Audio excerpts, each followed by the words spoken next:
Matthew told me I'm on mute. Thank you. Thank you. God damn it. You know, like, there's like all these little things that I have to do before every show, right? Like before every stream. I got to start this. I got to tweak this. I got to turn this on. I got to flip this up. Like, there's literally a bunch of tiny things to do. And I forget one of the most basic things, and that's unmute the mic. That's just great. That's just great. But anyway, today is Wednesday, June 4th, 2025. And I hope everybody is doing great. It is a hot, like, summer's here. Summer's here, and I hate it. I absolutely hate it. It's like, because there's certain rooms in my house. So America is very, and this is one thing that I wish America would kind of get away from. It's that America is houses are very into central air. Wait, move on. All right, the dog's in the room. That's fine. But American houses are very into central air for whatever reason. Whereas I think really, like, the mini duct system is really the way to go. When I bought my house, I could tell when I came to look at the house, I was like, you know what? I can tell that that this bedroom gets really hot, and I'm going to sleep in this bedroom, and there is nothing worse than trying to go to sleep in a hot bedroom. So I had a mini duct installed in my bedroom upstairs, and it was one of the best decisions I've made in life in general. I mean, I would say my first best decision that I ever made, get a vasectomy. That was easily the best decision I ever made. The second best decision I ever made was getting a mini duct installed in my master bedroom. Oh God, I want to get one. I've been thinking about getting a quote to see about getting one installed in this room, because this is the hottest. I don't know if it's the hottest room in the house, but it's probably, of the rooms that I spend time in, this is the hottest room. But anyway, I was talking before I unmuted myself. I was on, a couple people. Not sure says Ola, not sure. Matthew says, horrible in the UK for that. Really wish we had aircon and regular housing. Yes. So I was planning my travel, right? Like, because it's starting to get hot here. And I'm like, I got to go to the Southern Hemisphere. And I've been doing this for like the past 4 years, and I'm doing it again this year. So I was looking at, like, okay, this year, I wanted, this is a little snobby, but whatever. But I'm like, I want to go to a country that I haven't been to, but it has to be something in the Southern Hemisphere, and it has to be something that is kind of conducive to an East Coast time zone. Like, I would love to go to New Zealand, but that's not very conducive to an East Coast time zone. So I was like, okay, well, I really want to go to Namibia. Namibia is in Southern Africa, and like, if you look at the temperatures in Namibia, like, let's look here. Windhoek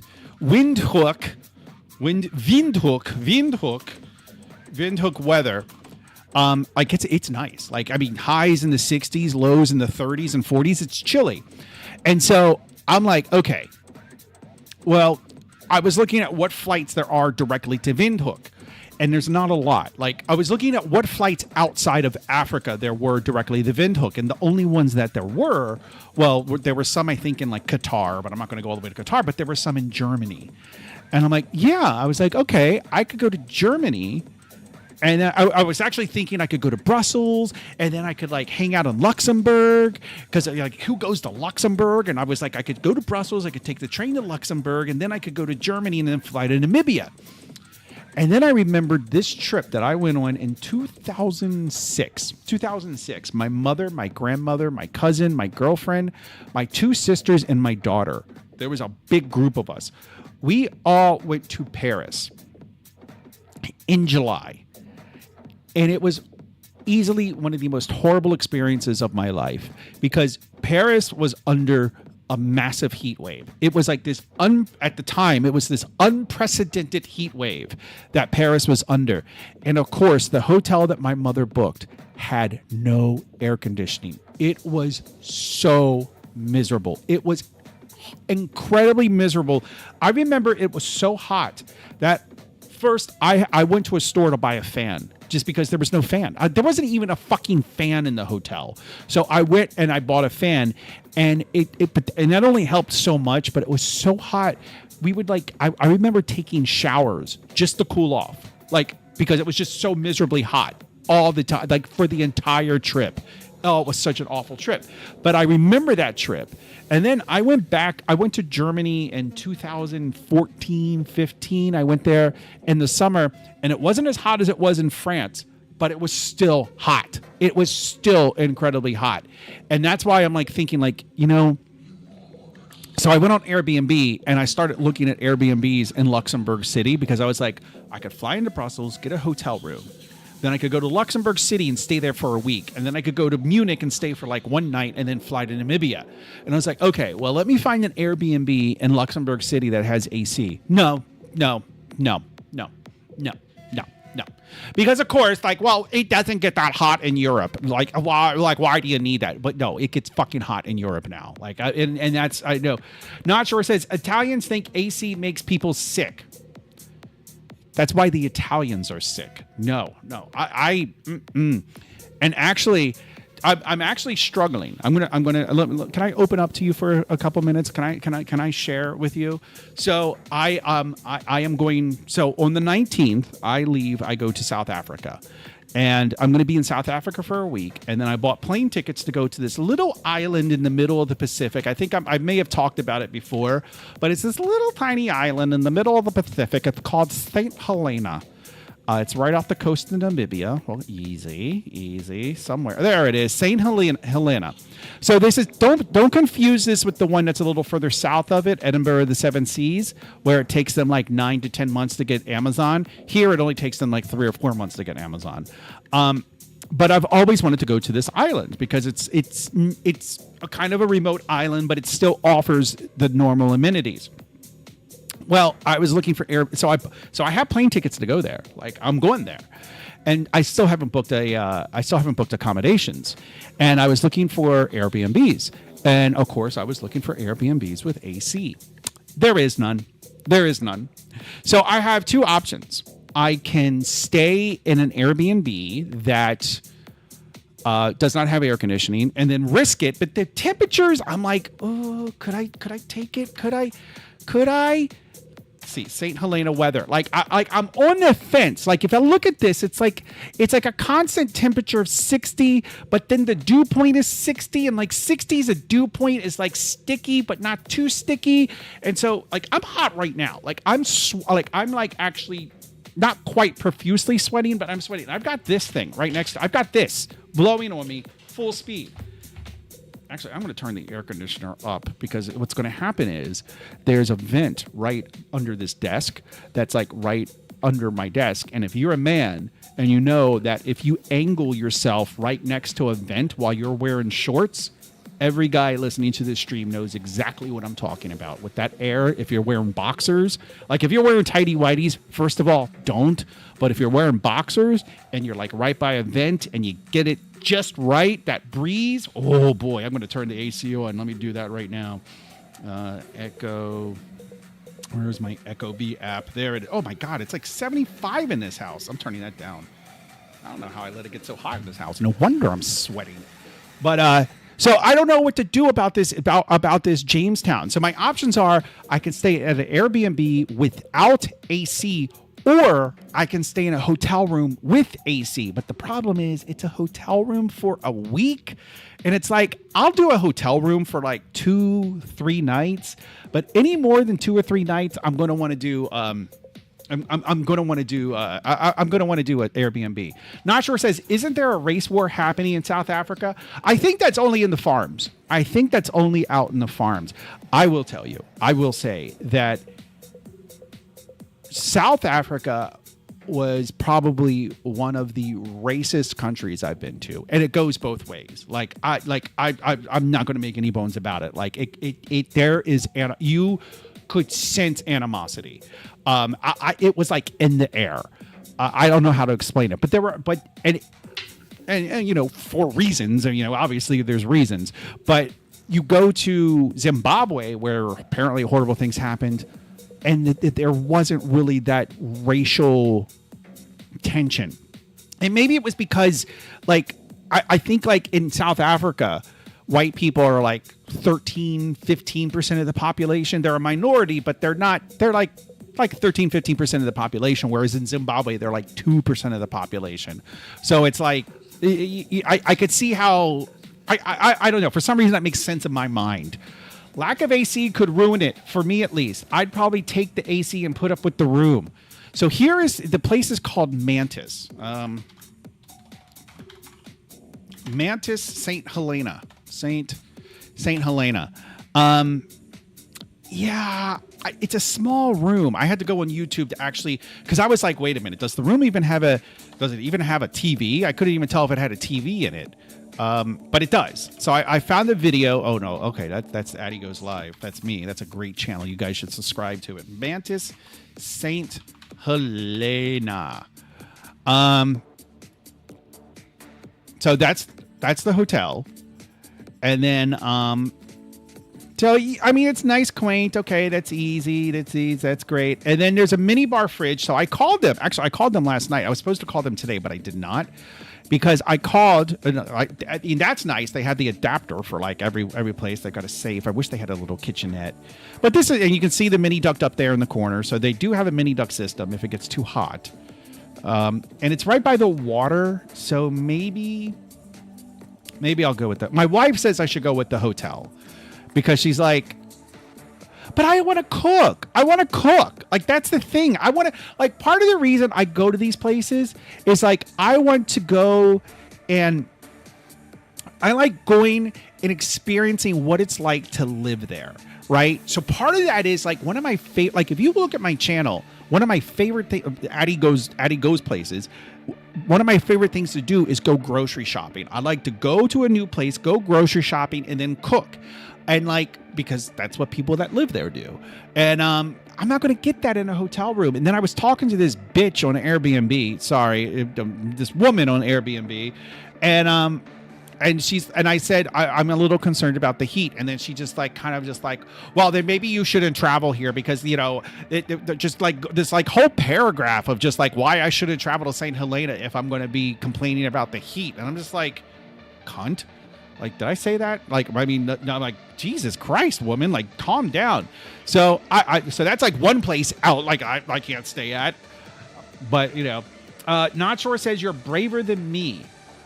Are you talking about South Africa? So I was in South Africa last year, and you just kind of, I in retrospect, I realized that I did a couple of stupid things. Like, I found this market. It was like this outdoor market that was literally on top of a building, which I thought was the coolest thing in the world. And like, I just found it because like I went into this mall, and like I'm walking around this mall, and I'm just like following people. Then suddenly I'm like going up an escalator, then up another escalator, and then I'm going over some tunnel, right? I'm going like walking over a street in like a tunnel, and then I come out and I'm on top of another building. And there's just all these like these shops, these little shops of this market. And I'm like, what? And I'm like walking around, and I saw this one. I was so pissed about this too. So I'm walking, and of course I'm recording all of this, right? And I find like the one white guy there, right? There's this just one white guy, and he's a tattoo guy. And I'm like, so I go up and I'm like, hey, and I start talking to him, and he's like, yeah, my name's Spider. Like, I can't do a South African accent. And like, I had this great conversation with him. Of course, the camera I had is a piece of shit, so it didn't record any of it. But I went back the next day because it didn't record, because I recorded nothing of my first time there. So I was like, I need to get this goddamn market on camera. So I went back the second day, and I was walking around, and these guys that are in this shop cutting hair. So this one guy, like, I walk past him, I'm looking at him, and he's like, hey. And I'm like, okay. And what is this? The project? We'll look at that in a second. But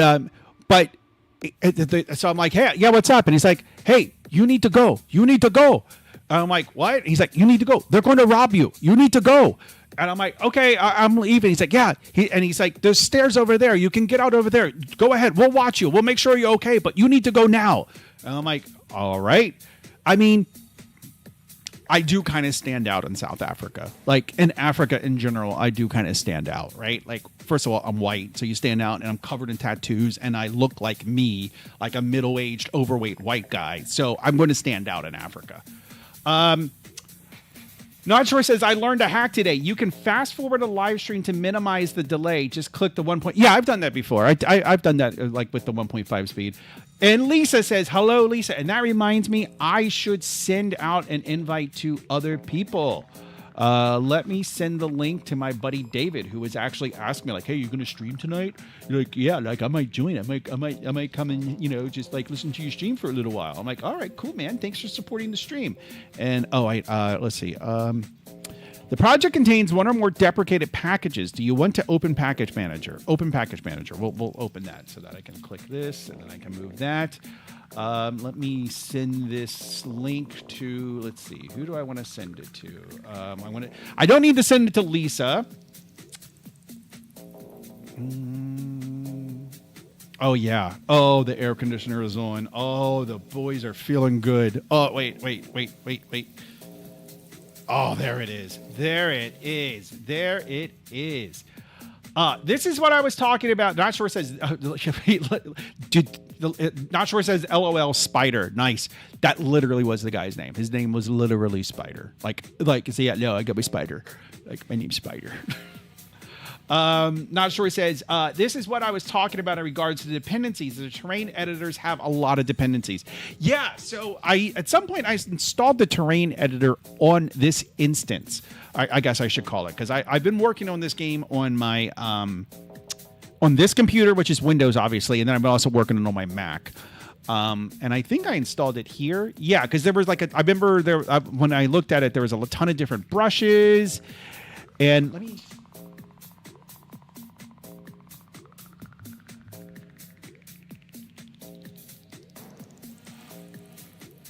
I just remembered something. Give me a second. Oh God, it looks so messy. All right. No. Wait a minute.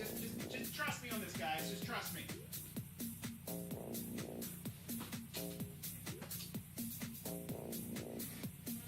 All right. Wait. Trust me. Just trust me on this, okay? Just trust me. Just God damn it. Just trust me for a change. Jesus Christ, you people. All right, wait a minute. Okay, come over here, and then we're going to do this. We're going to do this. And then we're going to... No. We're going to do this.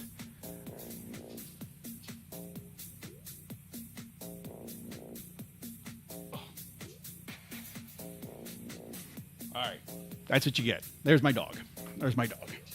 He's a cute little guy. But let me know if he jumps out, because David, he was watching the stream a couple of nights ago, and he's like, why do you have a cam of, why do you just have a picture of just like your bed? And I'm like, oh, that's the pet cam. And I guess there was no pet in the pet cam. So if the pet leaves the pet cam, let me know so I can turn the pet cam off instead of looking like an idiot. Okay, so the poll. All right, there's been a couple more votes. Right now, Code Make the Bad Guys Shoot is leading what we should do tonight. Add human characters. I suspect that I know who voted for that. Not sure. But I'm not. I should have. Oh man, that was a perfect opportunity to say. Let's pretend I didn't say that. Just forget it. All right. So there was one vote for add human characters, but I'm not sure who would have made that vote. All right. But okay. Now we'll give it a minute. See if anybody else pops in. Oh, Lisa has a new picture. Okay. But yeah, no. So this had. Let me see. Activate this tab, and then yeah. So I did bring the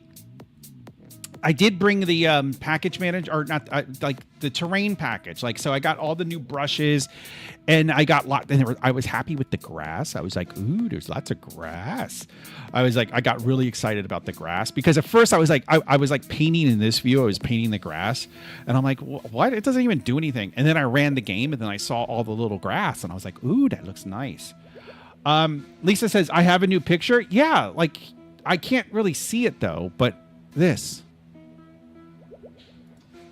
No, yeah, wait, go to channel. Oh. Welcome to my channel. Oh, okay. I don't know if Lisa wants to be put on blast like that, but yeah, no. All right. Anyway, Okay, we'll give it a couple minutes and then we'll get started. But yeah, so I mean, so Matthew said that he would go with the hotel. Yeah.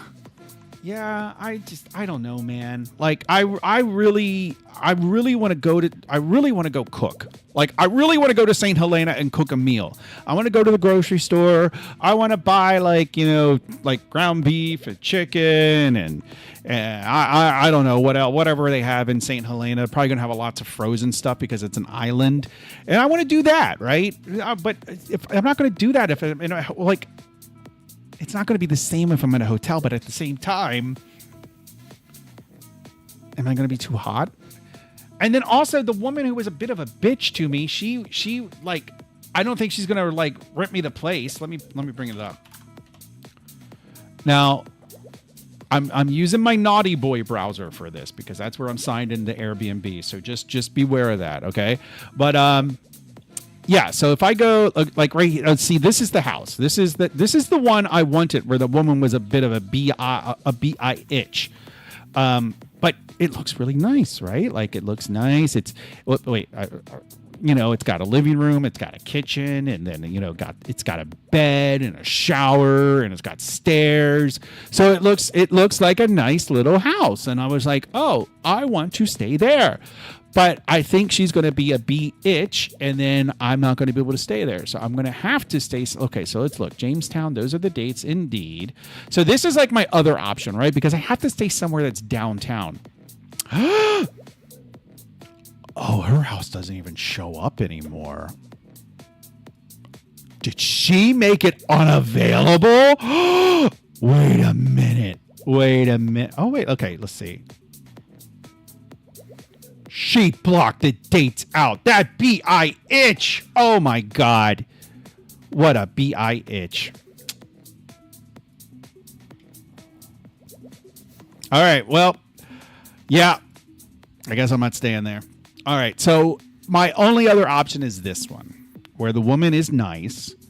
I asked her, there's no AC. I have to ask her about fans.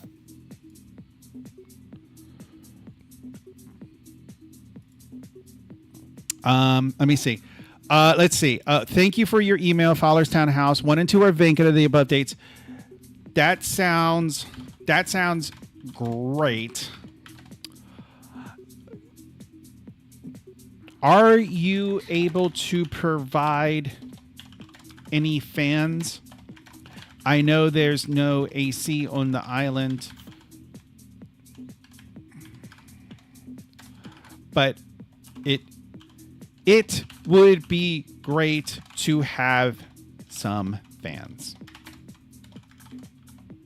And then I'm going to put a smiley face, because you always got to put a smiley face, because otherwise people think you're a dick. Okay? Just remember that when you're writing emails, kids.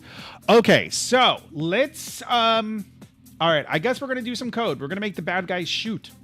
Or we're going to make the bad guys do something. And I was thinking about, because I had a feeling that the code option would win. So I put the poll up, and then I went on a run. And I was thinking about, I was like, okay, I'm pretty sure that the code option was going to win. I was like, okay, so what do we want to do? What do we want to do? And then I was thinking, okay, how do I want to? I'm trying to think of how I want to say this. So when we tell the green guy where to go, right? I kind of picture an interface where I'm not even sure how the interface would work. Okay, no, wait. Okay, just give me a minute. Okay, give me a minute to collect my thoughts. All right, just give me a second. Okay, let me go over here, and then we're gonna go here, and then we're gonna go over here. We're gonna go right here, and then we're gonna go into here, and then we're gonna look at this. Okay, we're gonna look at that. Okay. Oh, okay, I did that. Okay, then we can do this, and then okay. Well, let's just, instead of that, let's just use source tree, because that's what it is there for. Okay. Go to Africa and hunt big game. Stay in a wildlife refuge. That sounds horrible. Can you at least replace the capsule with a human model? People didn't vote for that. Not sure. You have to start a campaign to get people to vote for it. It's democracy, man. Democracy's a bitch sometimes. Okay. Wow, that is a lot. That is a lot. That is a lot. Wow, look at that. That is so big. Whoa, that is huge.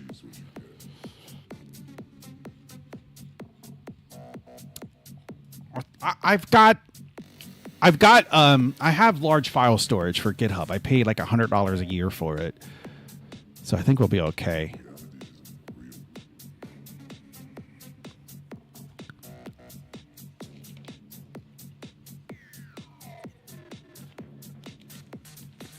There's a lot of backlog work that needs to be done for animation. Yeah, I still don't know how animations work. Like, I did that one animation to kind of get an idea of how it works, but I don't understand. Matthew says, my PR is bigger than yours. Well, Matthew, it's not about the size of your PR. It's about the quality of your code. Everybody knows that. One of the things is switching to a new input action manager.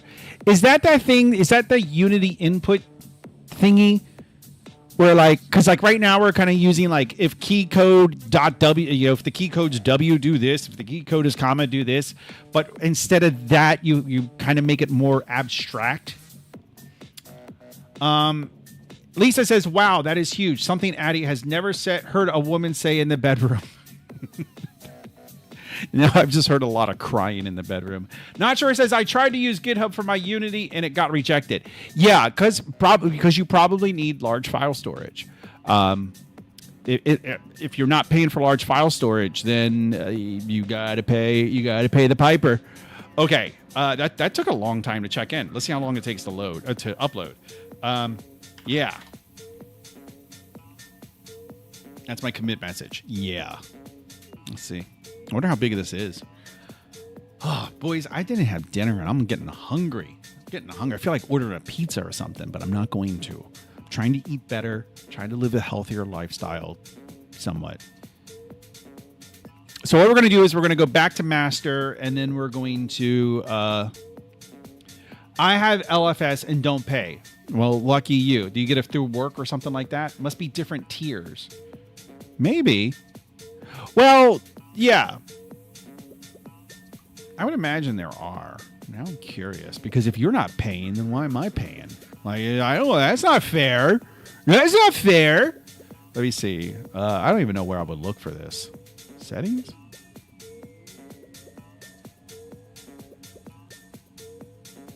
Literally, like there. Account. Delete account. No. It's not there. Appearance, accessibility, notifications, billing, overview. You would think this would... Okay, so I pay for Copilot as well. Let's manage subscriptions.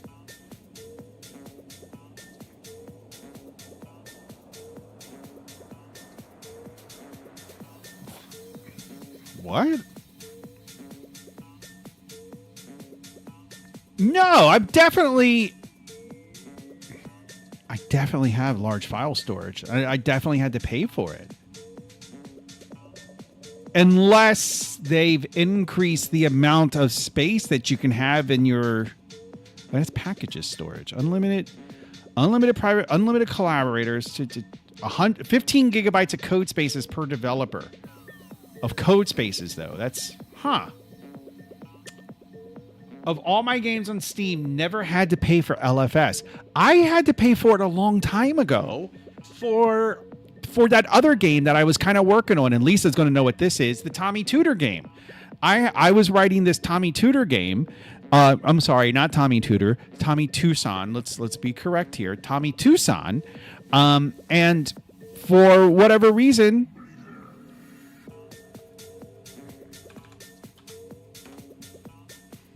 Yeah, this, I don't even know how big of a repo. Is there anything to tell me how big this repo is? Probably not. I had to pay for this. What in the world is going on then? Wait, is large file storage per repo, maybe? No. I don't know what I paid for. I guess maybe I'm not paying for it anymore. Maybe I got switched to a free tier. Wow, this is taking a while to upload. Whatever this is taking a while to upload. Not sure says it might be because Matthew is in the UK. Lucky jackass. Gets all those bangers and mash. Or wait, is that Irish? That's Irish, isn't it? He gets all that banger. No, he gets all those fish and chips and large file storage for free. I'm jealous.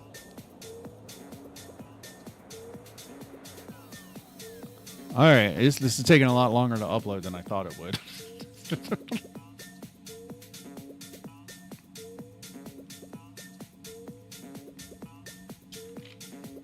My dog still on screen?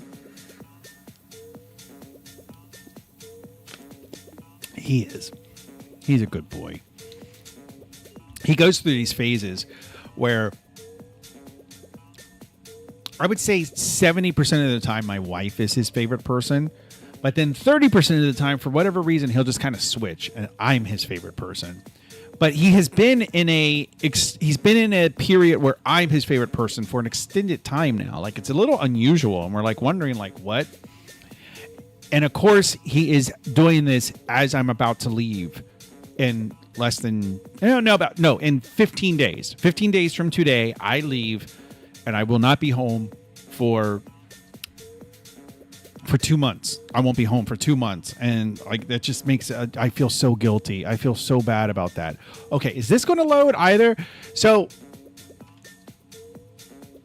maybe Matthew gets this article for free too. So I started talking about this. I touched upon this. So my father is from Bolivia, but he came to this country when he was very young. Is this a video or is this an article? What is this? I don't know what this is. I thought it was an article, and I'm welcome to the discussion. So my father is from Bolivia, but he's been, at this point, I'm more Bolivian than my father because I go to Bolivia more often than he does. I spend more time in Bolivia than he does. I've really grown an affinity for La Paz, specifically La Paz, Bolivia. And so one of my cousins was messaging me today, like, because they have this big election coming up on August 17th. And I'm excited about this election because I just got my official Bolivian citizenship last year. And so this will be the first election that I'll actually be able to vote in. And I'm going to vote in the election in Bolivia.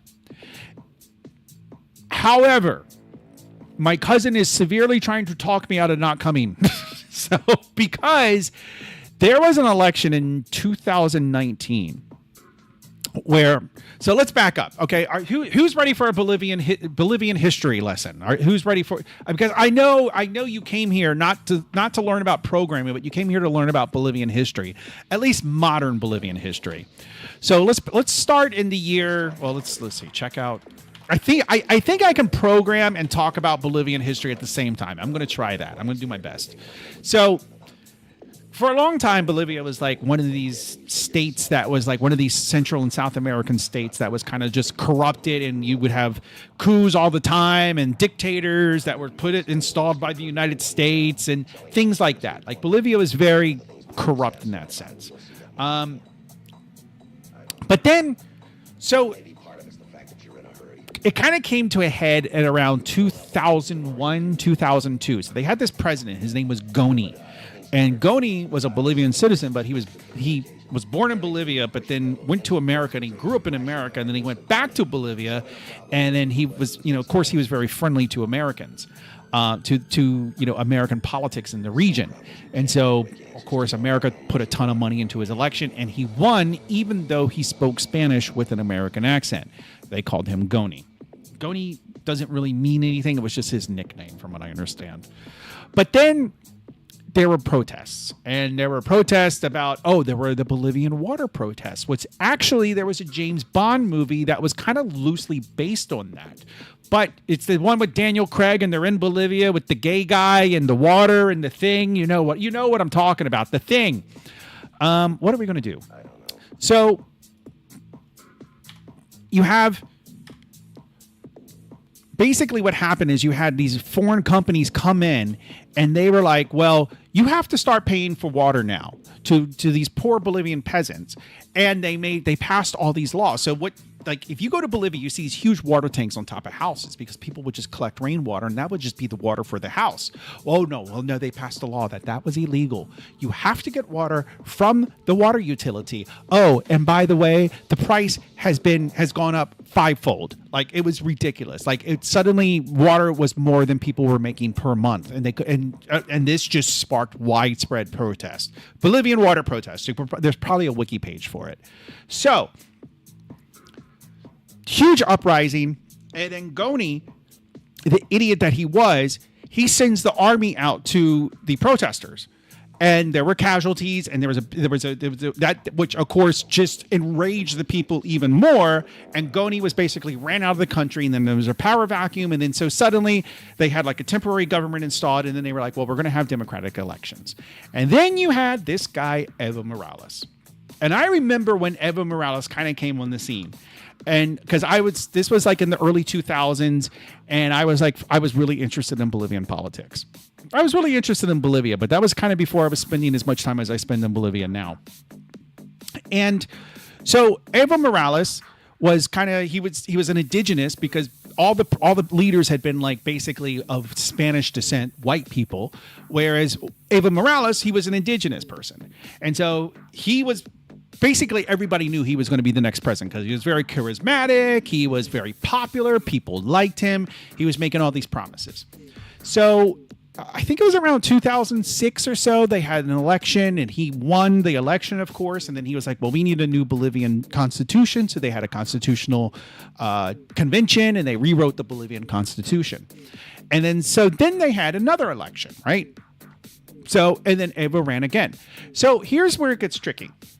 Because in the Constitution they wrote term limits for the president. In Bolivia, the president serves 5 years, which I think is something the United States should do. I think 4 years made sense 200 years ago when people died at the age of 38. But in today's age where people are living into the 80s, 4 years is way too short. I think we should probably have like five-year terms for president. Like, that's just my opinion. Or you could do something where like you have a 5 year and then a 4 year. I don't know. I just think 4 years is too short. Like it's just too short. But they'll never change it. Anyway, doesn't Nestle own all the water in South America? They own a lot. They do own a lot. Addie, did you see my discussion post on the repo? I saw something. Didn't I respond to stuff? Matthew says, damn, those are some big assets. Check out the assets on that project. Lisa says he knows you're leaving. That's why he's doing it. My dog. Yeah, he does. He probably does know I'm leaving. And David is in the room, says, stop pushing your agenda. So we're discussing Bolivian politics, David, because that's what the people wanted me to talk about. Terry Riss says the 4 years is short, but if you're good, you get 8. I think we should increase it to 5. Because that's actually what most countries do. I think Canada does that. Of course, they can call for, which is another thing I think we should do, is you can call for elections sooner. I'm not sure, like, how does that work? Basically, the parliament has to vote for it or something, and they can have a vote of no confidence, and then they have to hold elections, which I think is something we should be able to do as well. And you probably can, but it's probably just insanely hard. Anyway, so around 2006, David says talk about Israel. Yeah, no, I'm gonna stick to the safe. I'm gonna stick to the controversial topics and talk about Bolivia. So around 2007, 2008, they have these new elections, right? Evo runs and he wins, and so 5 years go by. Bolivia at this point is kind of doing really well. Like they're putting because Evo kind of came in and realized a lot of these foreign companies, they're kind of fucking us on these contracts. They're getting our resources, and Evo came in and was like, yeah, that contract, no, you are going to have to start paying more for that. Bolivia has a ton of natural gas. And so they have these new elections. Well, let me back up. So Evo gets elected the first time. They write a constitution. Then he gets elected again a second time. And then 5 years, Bolivia's doing really well. And Evo says, I want to run again. And then people were like, well, you've already served 2 terms. And Evo says, He says, well, no. You see, my first term was under the old Constitution. And now this term is my second term of the new Constitution. So really, I should be allowed to run again. And he took it to court and fought it, and he won. And they said, you can run again. So he gets elected because people were like, all right, technically he's kind of right. Like I can kind of, and you could kind of get his point. Like it was like, yeah, okay, technically, yeah, sure. Yeah, okay, that makes sense. So he runs again and he gets elected. 5 years go by, Bolivia's still doing okay. So after, I just heard my wife call my dog, so I know I can turn the pet cam off. All right, pet cam off. So 5 years go by, and so they're like new elections, and they're like, well, Evo definitely can't run now because he's already served his 2 terms under this new election. Well, Evo decides, well, you know what? It is my human right to be able to run for president. This was literally his argument, that it was a human right to be able to run for president. So he goes and he takes it to court. And by this point, he's been in power for like 15 years. And so the courts are just stacked with judges that he appointed to the court. So, of course, they rule in his favor. People are pissed. But the polls are not in his favor. And this was in 2019 is when this happened. The polls were not looking good for him. Like it was close, but it was like before he was always he was always the favorite. Like it wasn't even like it was like it was like Clinton in 1996. If any of you are old enough to remember that, which you're not, but that was like a foregone, or Obama in 2012. Like it was just like, yeah, he's going to have to go through the formalities of running, but he's going to win. But it wasn't like that this time around in 2019. This time around, it was like, I don't know. Like it's not looking like a sure thing. So election day comes. It was October. I don't remember the exact date, but it was October of 2019. Or was it November? It was October or November. And so election day comes, and everybody goes to the poll. Elections in most countries, actually. I believe, and Matthew, correct me if I'm wrong, but aren't elections in the UK, aren't they on Sundays? Because elections in most countries are on Sundays, which is something I did not know. But now you know. See? You join this stream and you learn something. So he goes. So they have this election. People go, and they're releasing results. The polls close and they start counting. They're releasing results. It's very close. There was this guy Carlos Mesa who I always wanted him to win. But anyway, so Carlos Mesa is it's Carlos Mesa and Evo Morales. But there's this rule. So if nobody wins the majority of the vote, so if nobody gets more than 50% of the vote, they have to have a runoff election with the 2 candidates that got the most votes, right? And so it was looking like, when you did the numbers and when you did how many votes it was looking like they were going to have a runoff election, which was a big deal because they had never had a runoff election. Well, at around midnight, suddenly they stopped releasing votes. Like they stopped releasing stats. The election offices just go silent. And people are like, what the fuck is going on? Like nobody knows what's going on. And then suddenly at around 6 a.m., they start releasing stats again. And wouldn't you know it? Evo Morales suddenly had a surge in votes, and now he is the clear favorite to win. And people lost their shit. People were coming into the capital from the countryside. They were blockading roads. Like people in Bolivia will protest over anything. So this gave them a huge reason to protest. They lost their shit. They were coming in. People in La Paz were barricading their houses. They were barricading their apartment buildings because they didn't know what the people from the countryside were going to do in the city. And one thing I really respect about the military of Bolivia with this was the leader of the military. This is my understanding of it. So if you're Bolivian, you can correct me if I'm wrong. But my understanding of it is that the leader of the military basically told Evo, we will protect you. We recommend you step down, but we will protect you. We're not going to make you step down, but do not ask us to turn on our people because then we will not protect you. And so Evo was like, okay, well, he left for exile. And then ever since then, it's just been a shit show, right? So like after that, they had like basically everybody in his party, which is MAS, the movement. It translates the movement to socialism. Everybody in his party quit. Everybody resigned. Literally, like the seventh person in the line of succession became president. Like you ever seen that movie? Like what is it? It's not called Succession. That's a different show.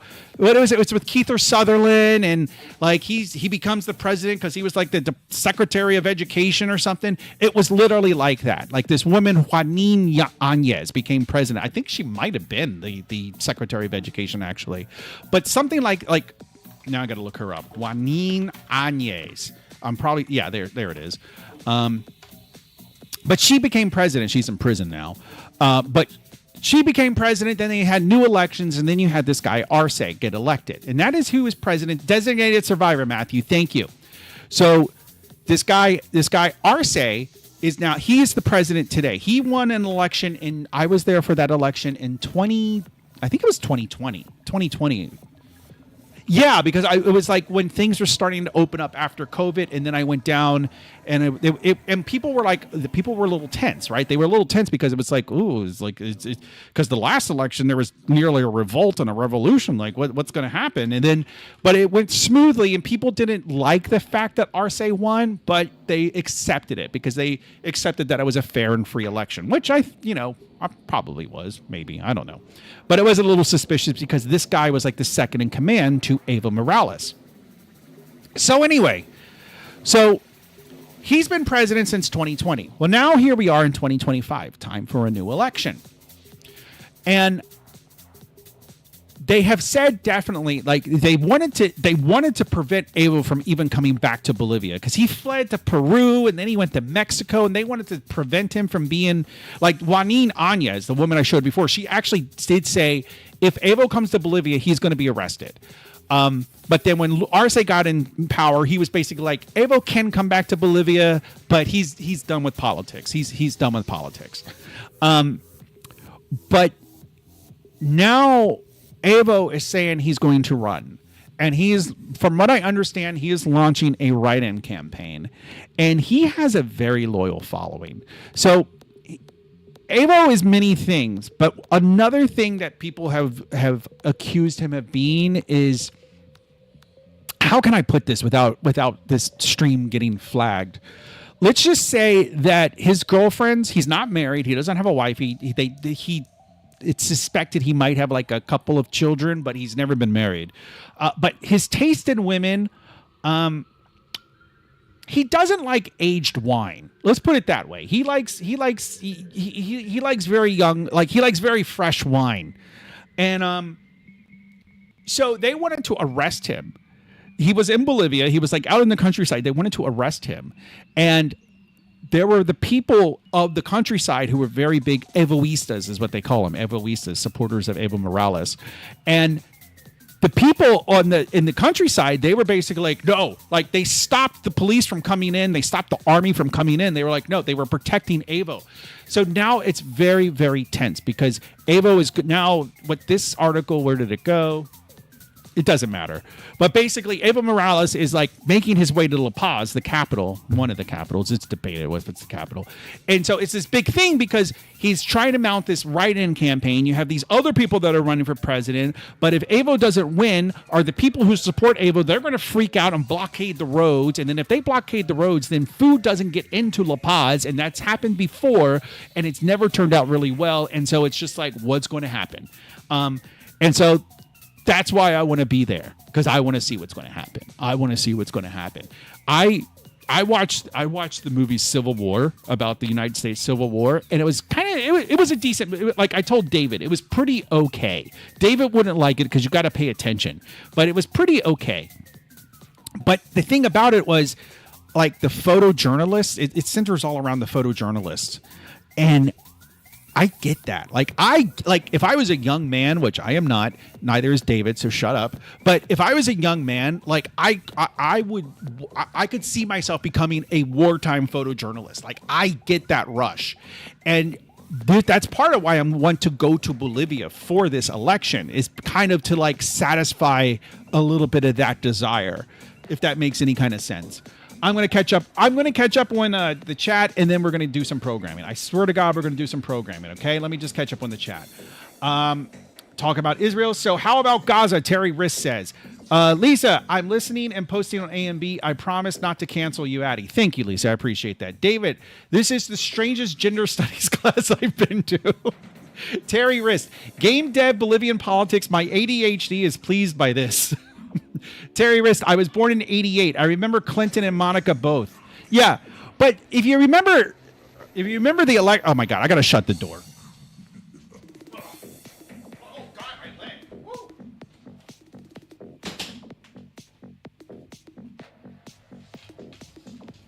But if you remember the election of 1996, it was Bob Dole versus, I was going to say Hillary Clinton, but versus Bill Clinton.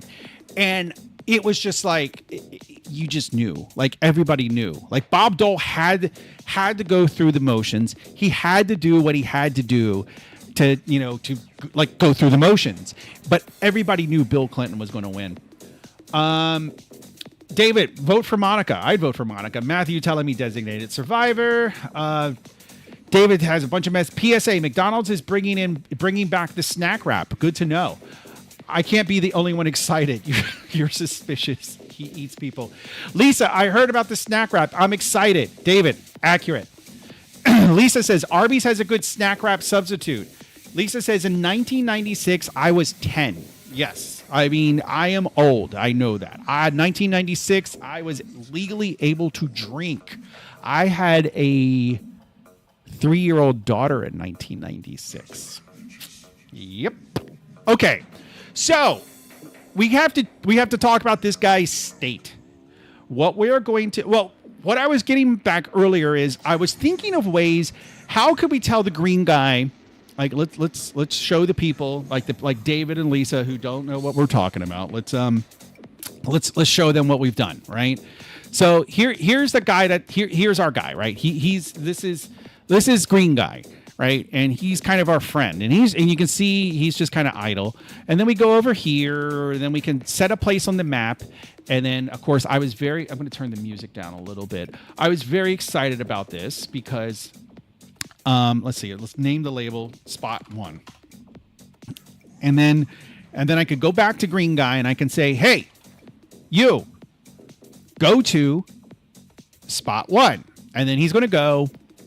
And then if you pay close attention, okay, go. I don't want to get in his way. He's going to go. Okay, you can get up the ramp. There you go, boy. There you go. And now the other NPC is going to yell at him. Yeah, that's what I'm talking about. And he starts chasing him too. But what I was wondering is like, okay, so let's go back to green guy.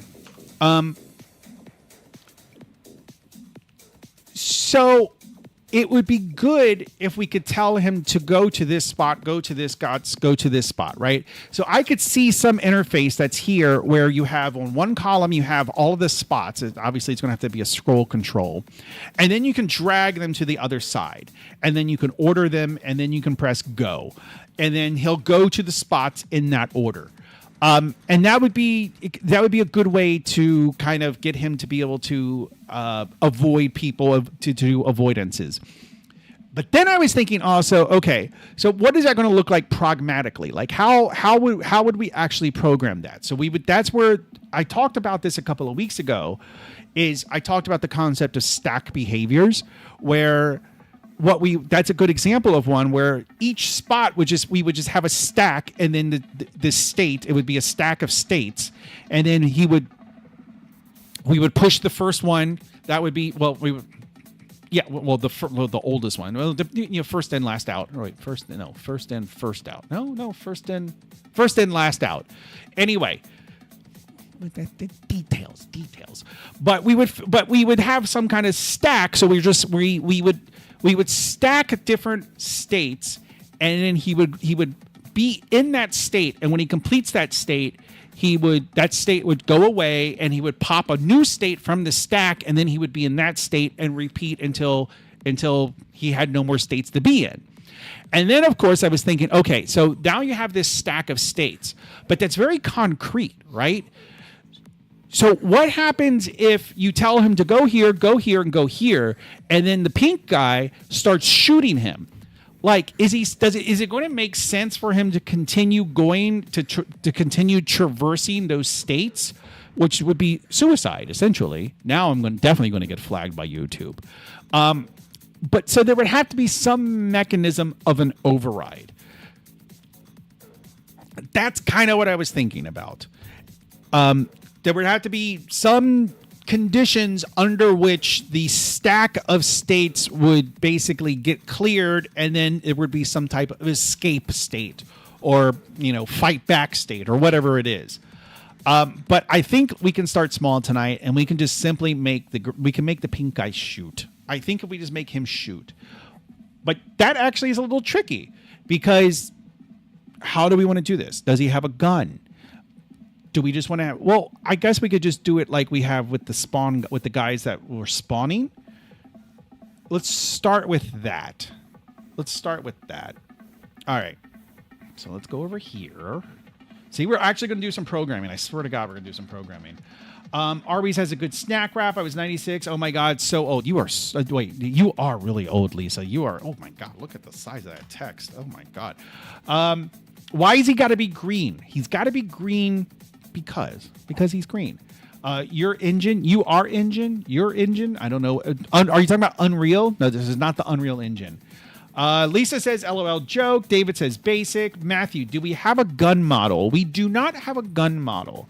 The guys that did shoot, all they did, they literally just had, the way it worked, if I can find, let's see, enemy attack state. No, that's not it.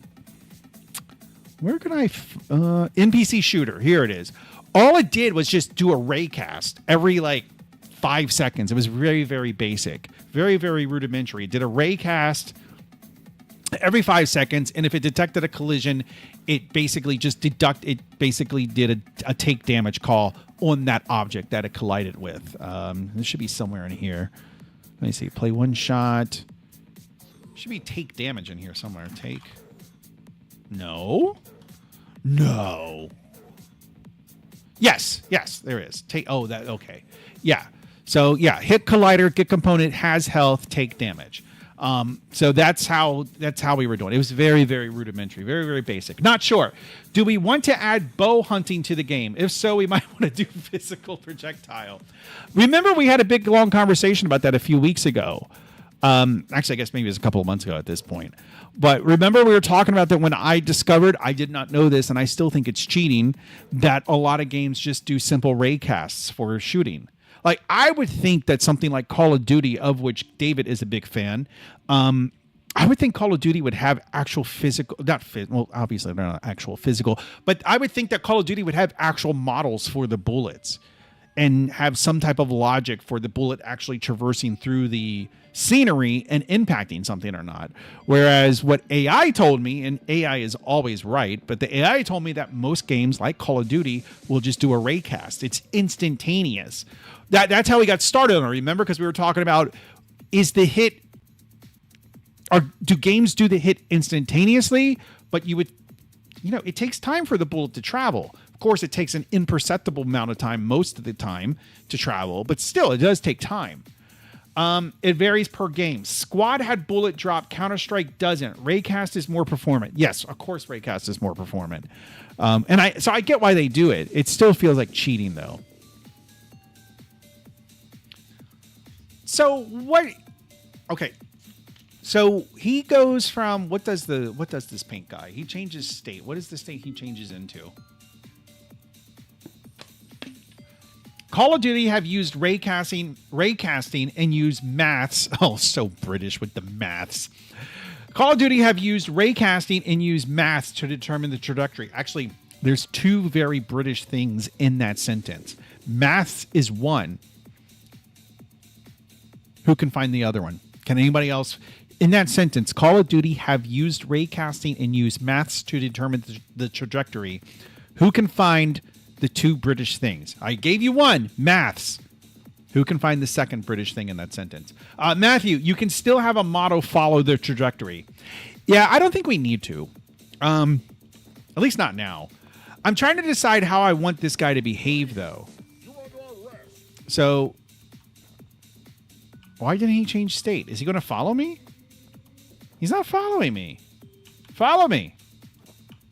Wait, okay, well, wait a minute. Okay, let me get... Okay, I got to turn the music. Oh, now he's following me. What the fudge? No, he's really getting up in my personal space. So enemy pursue state. Okay, so enemy is what he is, and then he's in the pursue state. Because I feel almost like it should be.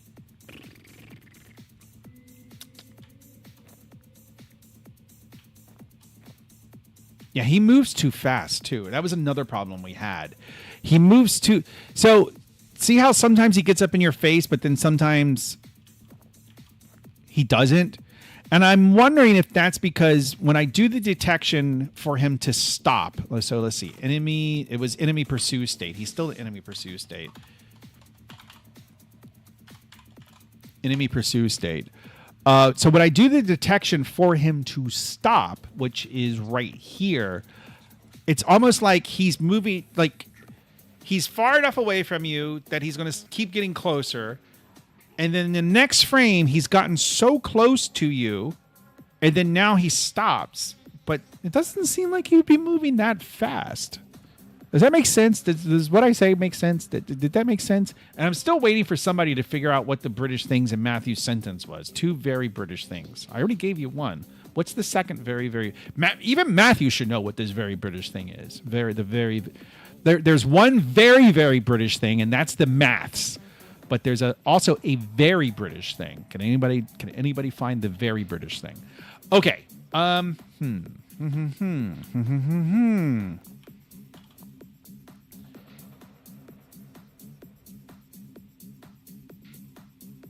I think it makes sense that as he's chasing you, if you are a certain distant, if he's a certain amount of space close to you, God, that was a terribly worded sentence. If he's a certain distance from you, so if you're far away, he's chasing after you. If he catches up, and then he stops moving and shoots and starts shooting, but you keep moving away. And then if you get far enough away, he'll stop shooting and start chasing again. I think that right there, that is genius. That is absolute genius. And I think that's what we can accomplish in the next hour. And who knows, maybe this will even be a 9:30 night. Maybe this will even be a later night. Okay, so the first question we have to ask ourselves is, do we want that logic to be... No, I think it should be a different state. Right? And so we have to do this. Okay, so he has a target. The target is simply a transform. And the player has a transform. And the green guy has a transform. Okay, so that's good. Easy. All right, so this should be pretty straightforward. So let's just go over here. Okay. Let's just... Oh, wait. I have found that adding scripts through Visual Studio Code is wonky. I have found it is better to just add them through Unity itself. I don't know. Have you found that to be the case, Matthew? Have you ever had trouble, like when you add... Actually, I should check the other chats. No, nothing there, and nothing there. But have you found that, like, when you add a script through, like, whatever IDE you use and then try to bring that into Unity, that it acts differently than when you create it inside Unity? But I'm just going to create it inside Unity just to be safe. So it's going to be... Well, we have an enemy attack state. What does that do? Does nothing. So maybe we just use that. Is it even referenced anywhere? No, it's not. Okay, so apparently I was planning on this all along because I'm a genius.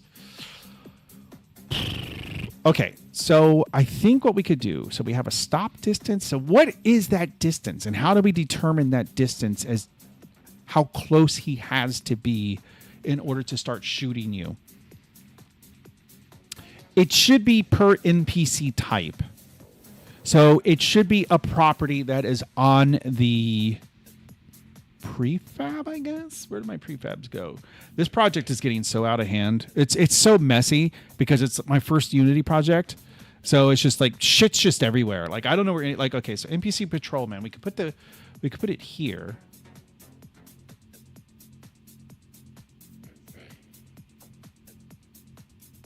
Enemy NPC. Okay, so yeah, so he has the personality stuff, which we're gonna have to use the personality stuff at some point too. Default state, enemy idle. So there should be a stop distance, detection distance. So detection distance is when he sees you. Stop distance is how close. So maybe we should piggyback off the stop distance. Although that feels wrong, but let's just go for it for now. We'll piggyback off the stop distance. So let's increase the detection distance. But that's just on this. Oh no, wait, no, it's not. It's on this.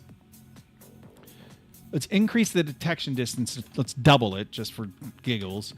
And then the stop distance will be roughly what the detection distance was. We'll make it 10. And then we will... That should be pretty easy, actually. So if you're within the stop distance, stop all of that, and then you would just return...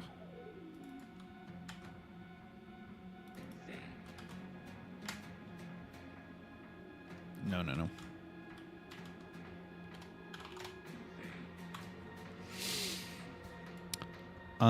This next state, no. Let's see, this NPC. All right, so we're gonna create that. Does he ever leave this state?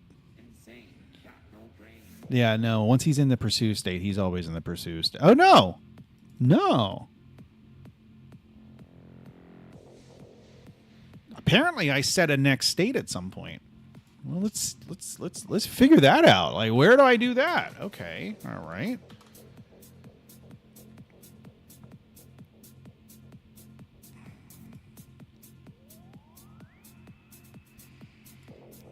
Oh, I remembered. Okay, I remember thinking this through. Because I didn't want to create a new idle state. So if he's pursuing you and then he goes back to idle, I wanted to reuse the same object because I didn't want it to. I did it because creating new things takes time. That's a performance thing. If you look, like I start talking programming. Oh no, I talk about Bolivian politics and like people just join in droves.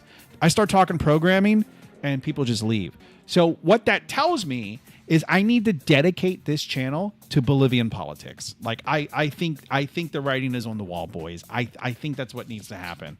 Let me know if you agree or disagree. As a matter of fact, we'll make it a poll. Start a poll. Oh, I got to end this poll before I can start a new one. Okay, end poll, start poll. All right, let's see. Start poll. Should this channel be dedicated to Bolivian politics? Yes and no. Okay, good. Yep. Let me know what you think. Of course, I'm never going to do it, but I thought it'd be funny to make a poll about it anyway. All right, so I got to think about. So that is tricky because, okay, so when would he go back to idle state? And I guess it would be when you got out of detection. And that is something we would have to look for in both states, right? In the pursue state and in the attack state. If you go out of detection range. See, this is almost where this is almost poll invalid. No Frank Ireland options. That's a very inside A and B joke. What? How could 100% no? You guys have no culture. I'm going to do it just to spite you. The only way to win is to not play. No, but I really want to go to this. So my plan is to be in Africa for about a month, and then go directly from Africa. Then I got to go through Brazil, and then I did that last year, but I'm only going to spend one night in Brazil this time. I'm not going to spend a week in Brazil. I didn't like Brazil that much, but I'm going to. But then I'm going to go I'm going to go to Bolivia from Africa, and then figure it out. Like if the country goes to shit, but the apartment that I always stay at, the Airbnb that I always stay at in Bolivia, I hope it's available, is 2 blocks from the American Embassy. Travel hack for you guys. If you're going to a new place and you want to make sure, and you want to get an Airbnb, but you don't know what neighborhoods are good, and you want to stay in a good neighborhood, get an Airbnb close to the American Embassy. That's a travel hack. Poll invalid. No, okay, I read that already. The only you should come to Michigan. I should come to Michigan. No, I can't come to Michigan. I can't come to Michigan. I can't meet you in person, Lisa. I can't meet you in person because we would have to bang. Like we would have to. Like as much as we've talked about it and like mildly flirted, sometimes heavily flirted over the years, we would have to bang. You're in a relationship. I'm married. I can't ever meet you. It's just not. It can't happen. So that's just how life is. All right. Let me see. Okay. So why not? I just explained why not. You typed why not too soon.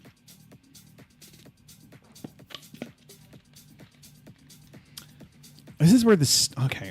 We might have to. I don't think we can pass this idle object around. Oh, man. See, I'm thinking of the state thing. Or I'm sorry. I'm thinking of this stack concept again. Because think about this. You're in an idle state. So now you have an idle state object. So you push that onto the stack. When you leave that state, you push it onto the stack because that's the state you want to go back to. Now you're in the pursue state. Then, once you've gotten close enough, you go to the attack state. But you might go back to the pursue state, so you push the pursue state onto the stack. Then you go to the attack state. You run away, but not far enough away to go to the idle state. But even if you do run far away, you leave the attack state. You'll pop the pursue state. The pursue state will see that you're outside of the detection distance as well, which means it will pop itself, or it'll pop the next state, which will be the idle state, and at the idle state, that's where you'll remain. This stack concept is just it's screaming to be developed. It's screaming for it.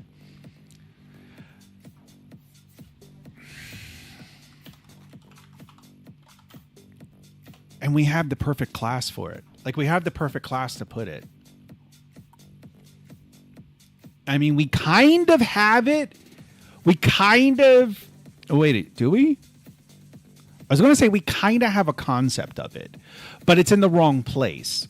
So we have this IPC states... No, it's not there. Okay. So in the state base class, we have a next state. So that's kind of like a precursor to the stack, right? Like that's kind of a stack. It's a one item stack, but you could argue that it's a stack. But really the state machine. But the problem with using it in the state machine is then you need the states themselves would have to have access to the state machine, which I don't like. Because now that's kind of like a child. That's like a child having a reference to the parent, which typically in parent-child relationships, you want to avoid if you can. But you can't always. But at least in my experience, if you can avoid having the child have a reference to the parent, it's best to do that.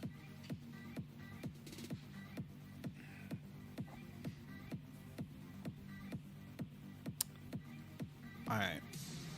I know what I'm going to do. I'm going to talk about Bolivian politics again is what I'm going to do. All right. Okay. One person voted for Bolivian politics. Okay. I like it. You should go. Okay. We wouldn't have to do anything other than hang out. Yeah. Like with me inside you. Like we couldn't do that. I didn't bang Nomad when I met him, but yeah, he's gross. Matthew, stack. Whoever touches the child last has control. Well, this isn't about the child. This is about the enemy. That didn't sound good.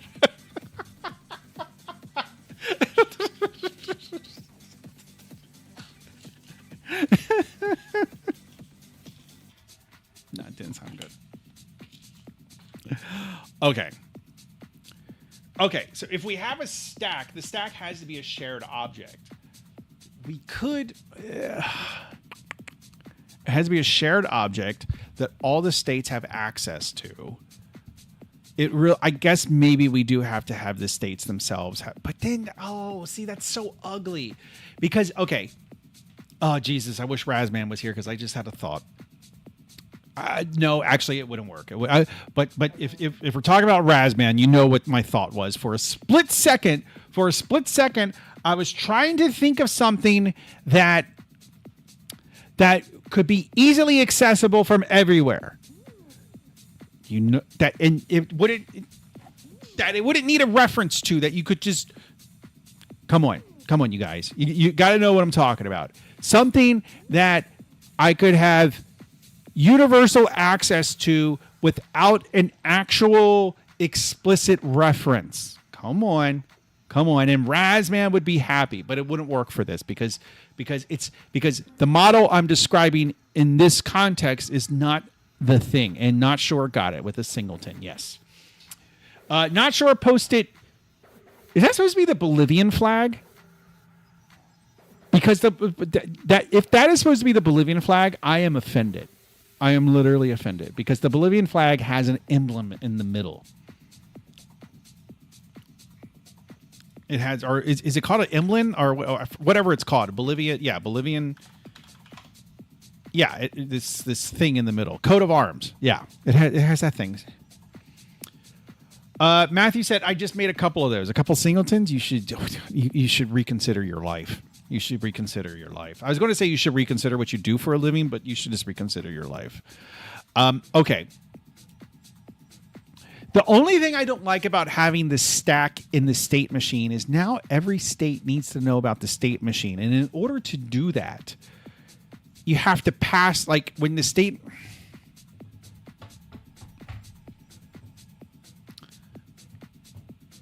We could enforce it. We could kind of enforce it. We could kind of get a little tricky with this. Let me explain the design, and we'll see if we like it or not. We'll decide as a group whether or not we like it. What I am thinking of is we can go into the base class for the states, or for the state. Yep.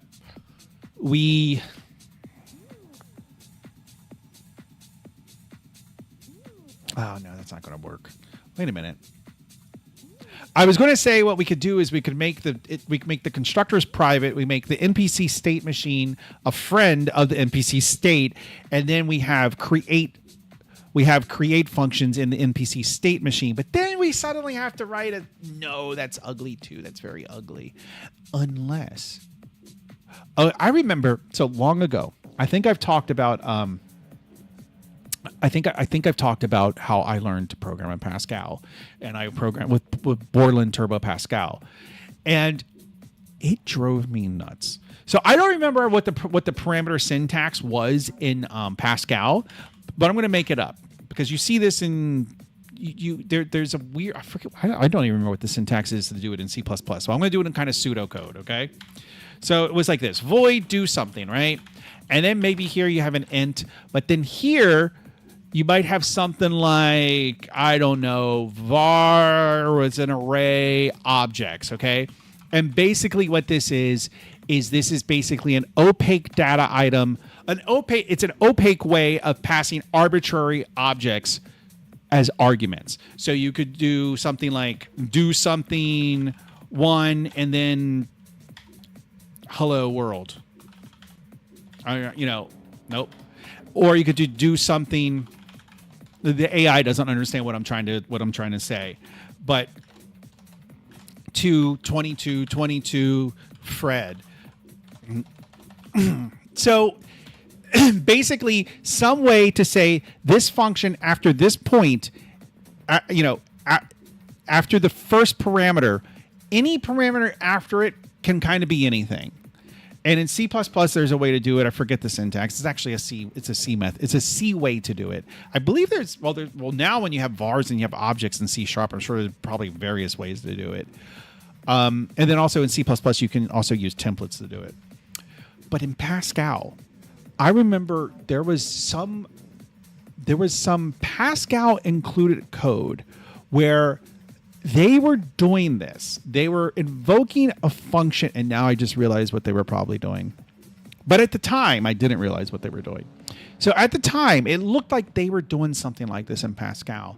And I scoured through Pascal books because that's all I had. There was no internet in there was an internet in 1993, but it was 1993.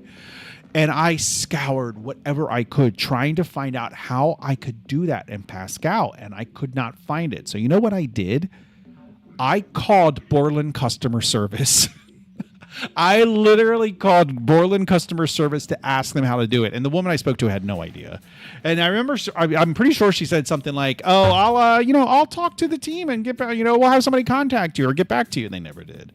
So anyway, that's a story I thought was funny. I haven't thought about that story in a while. Okay, where the fuck is this stack going to live? How are we going to do this?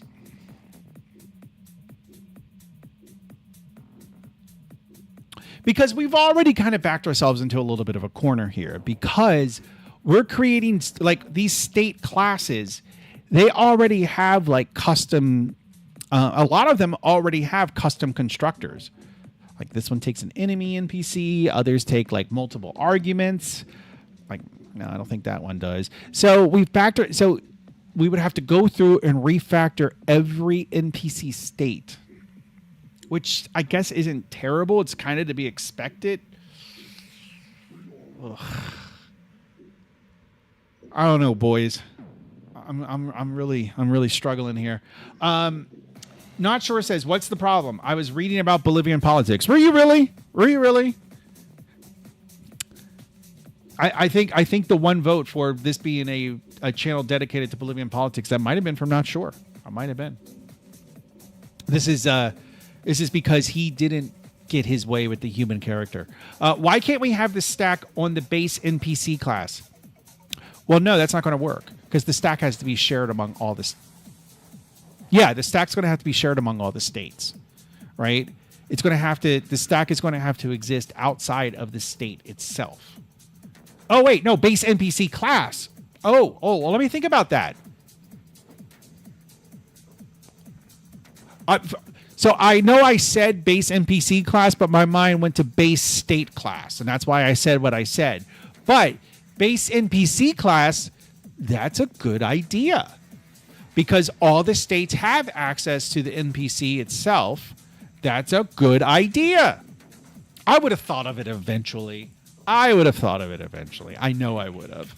Okay, base NPC. That's a good idea. I think that's what we're going to do. What is a stack in C#? Let's look that up. Show me a stack in C#.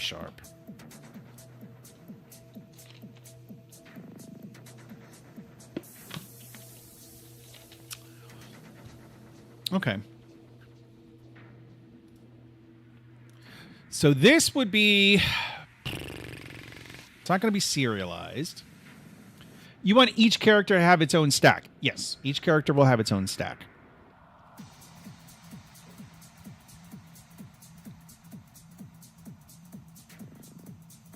All right.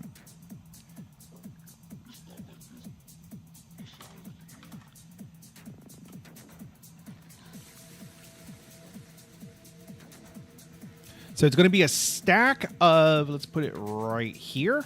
I was literally struggling for like 30 seconds of where to actually type it out in the code because I want my code to look pretty. It needs to look pretty.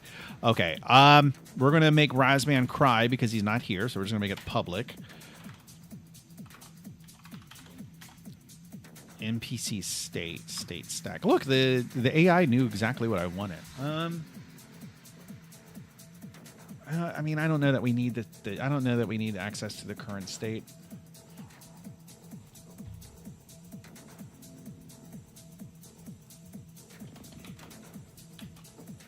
Okay. So we have the generics collections. I think we need generics.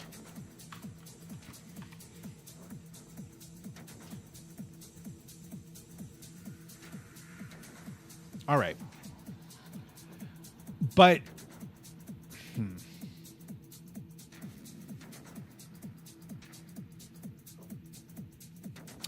So now we need logic that's basically, oof.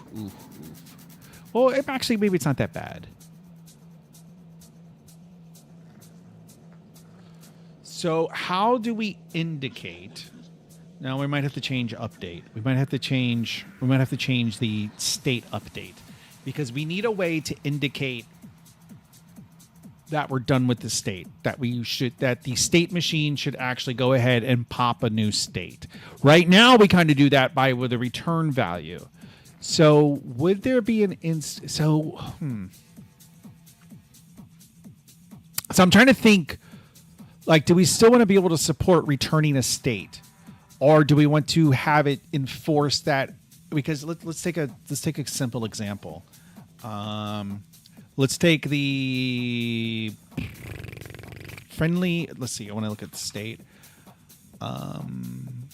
NPC follow state is a good example, because NPC follow will go to NPC follow idle state, or he'll go back to idle. I think he thought he would, didn't he? Maybe he doesn't.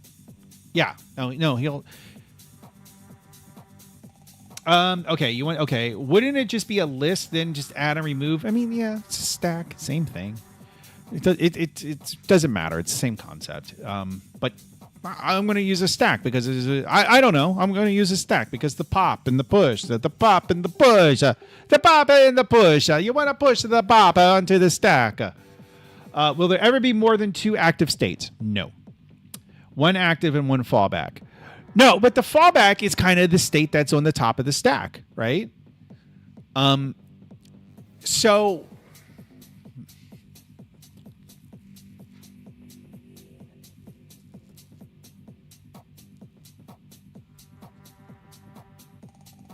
I got to think about this. Do you guys think Elon Musk is high all the time? I don't hate Elon Musk. I know a lot of people hate him. Lisa probably hates him, but I'm not a hater. I like him. I think he makes a lot of sense. However, lately, videos I've seen of him, it's like he's on he's worth $500 billion. So I feel like he's on some super rich guy custom drug of some sort. Some perfect mix of oxycodone and Adderall that keeps you hard for 4 hours. I think that's kind of what he's on. Elon does a lot of drugs. It's well known. DMT. Oh. Yeah, but how old is he? He's 55. He's not that much older than me, which I hate. He's worth $500 billion. And what have I done with my life? I'm sitting here on a Target t-shirt streaming to 3 people at the age of 50. All right, let's see. Elon Musk. 53. Yeah. Anyway, I don't know why that just popped into my mind. In some of his videos, he says he basically never sleeps. Wouldn't be surprised if something is keeping him going or awake. I wouldn't be surprised either. He does cocaine, absolutely, and he probably does really, really good cocaine. I've only done cocaine a handful of times. I would say I've done cocaine more than 5, but less than 10 times, somewhere around there. I haven't done it, but it's always been one of those drugs where I was happy that I didn't have easy access to it. If I wanted to get cocaine, I would have to call a guy who would call a guy, that kind of thing. I've always been happy that in order to get cocaine, I don't just have to call a guy. I'm happy about that. I don't want that, because I feel the few times I've done cocaine, I've really liked it. I don't know if anybody in the chat has ever done cocaine, but if you've ever done cocaine, it's fun. It's a fun one. It's a fun one. But yep. Daniel Teta, and I think he probably left, and he just said yes in the mobile chat. Daniel Teta, welcome to the mobile chat. I wish I had seen your message earlier, but And then checking the other chat. He pisses his pants. Drugs are bad. Yes. My cousin. I have a cousin in Bolivia. I remember a couple years ago, we were. My cousin's a married man. I am too, but he's a married man. He's a real married man. And what I mean by that is he Well, I'm a real married man too. I don't want no shade to my wife. I don't want to have any disrespect to my wife. Let me rephrase all of that. My cousin is a married man with kids. I am not. And so he has a lot of responsibilities going on. Like his wife works, but he's the primary breadwinner. And, you know, he has 2 kids. He lives in Bolivia. And in Bolivia, I wonder, I'm going on tangent after tangent after tangent here. But in Bolivia, it's very common to have live-in help or help that is with you for most of the day. Like if you have a good paying job, you can get help. You can get live-in help. Somebody who cooks all your meals, does all your cleaning, does your laundry, for about $300 to $400 a month. You could get somebody that comes to your house 5 to 6 days a week for about $150 to $200 a month. Very cheap. And he has a woman who comes. Well, he did. He had a woman who came like every day or something. She was not a live-in, but she was there all the time.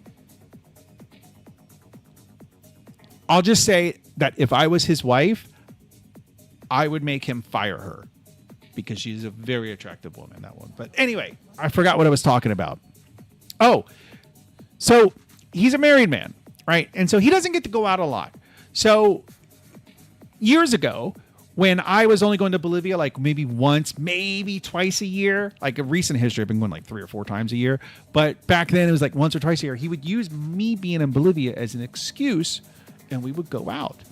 And it was like he was excited because this was like the only time of year he got to go out, and his wife would like basically give him permission to go out and like just like stay as late as you want, go have fun. And we did. And I remember this one time he really wanted to get some cocaine, and he's like, "Come on." He's like, "Come on, let's go. I want to go. I want to go down to Sopocachi because I know a guy." And I'm like, "What's it? What for?" "Yeah, he's going to get us some cocaine." And I'm like, "No." And he's like, "It's Bolivian cocaine, the best cocaine in the world." And I'm like, "I'm sure it is, but no, because he gets caught with cocaine. He's a Bolivian, whatever. Whatever. Me, the gringo. Oh, the gringo's suddenly going to have to pay thousands and thousands of dollars unless he wants to spend a couple of years in a Bolivian prison. And no, it's going to be fine. It's going to be fine." And I put my foot down. I was like, no. So I've never done Bolivian cocaine. I forgot how I got on that story. Okay. So what I'm struggling with here is I still want a nice, easy way to return. I think what we have to probably do is we might have to return some like enum or something. Because what I want is a nice, easy way to return a state from Update that says, hey, go to this state now. So we need 3 things. We need Update to say one of 3 things. Either do nothing, just stay in the state, keep going, keep trucking as you're trucking now. The second thing is change to this state immediately. And then the third thing is finish this state and pop a new state. Pop a new state. I don't know why that sounds funny. Pop a new state. But anyway, so those are the 3 things. And I guess we could do it with the enum, right? This update is not the built-in mono behavior update. This is a custom NPC update, so we do have that luxury. So we want to go to NPC state. So this is going to cause a shit ton of compilation errors, which is one thing I'm not crazy about.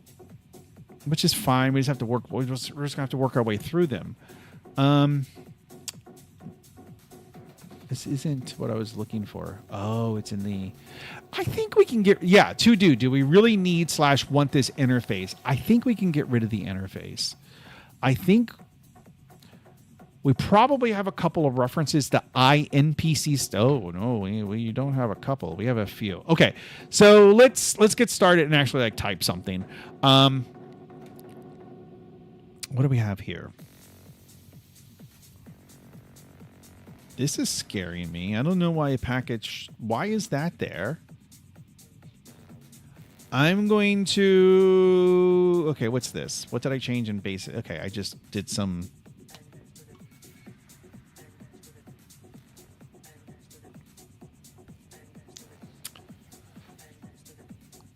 I don't know if I need this. And the thing is, I don't know if I need this JSON thing. I don't know what it is. When did I add a road? I'm going to be brave. If this breaks, then Matthew's going to fix it. I'm just going to put that out there. Okay. Yes. Okay. Hopefully that didn't break anything. You can ignore packages lock. Okay. Yeah. That's what I did. So.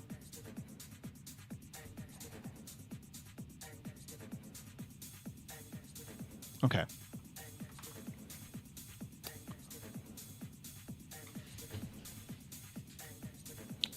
Oh, do you mean I can get ignore packages lock?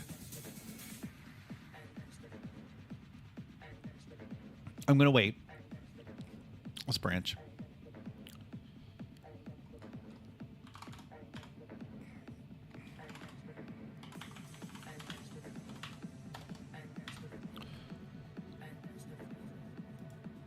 I'm going to assume that Matthew meant I can get ignore it. So oh, but I'm tracking it already. Can I untrack it? Do I need to check packages lock JSON? Let's see what in a Unity project. Do I need to commit packages dash lock.json? Not sure he's over there. He's still reading about Bolivian politics, I'm sure. AI says that I should check it in. I don't know why I'm checking it in though. And I do find it very odd that I literally discarded the changes and then it came back, which tells me I might have a packages installed and then, okay.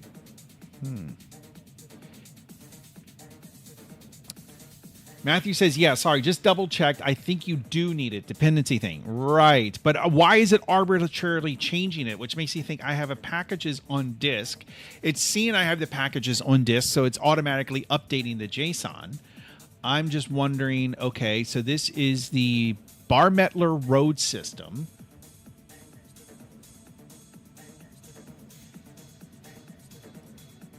Bar.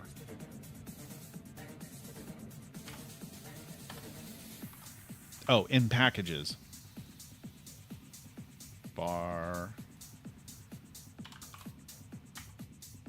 Barmettler road system. Okay, tell me what folder you're in. Packages com.barmettler road system. Okay, so that's some kind of hidden folder.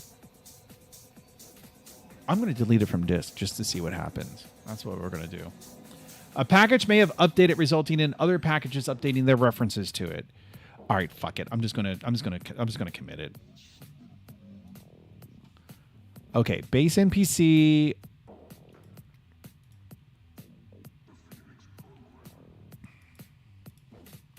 Okay, let's do this.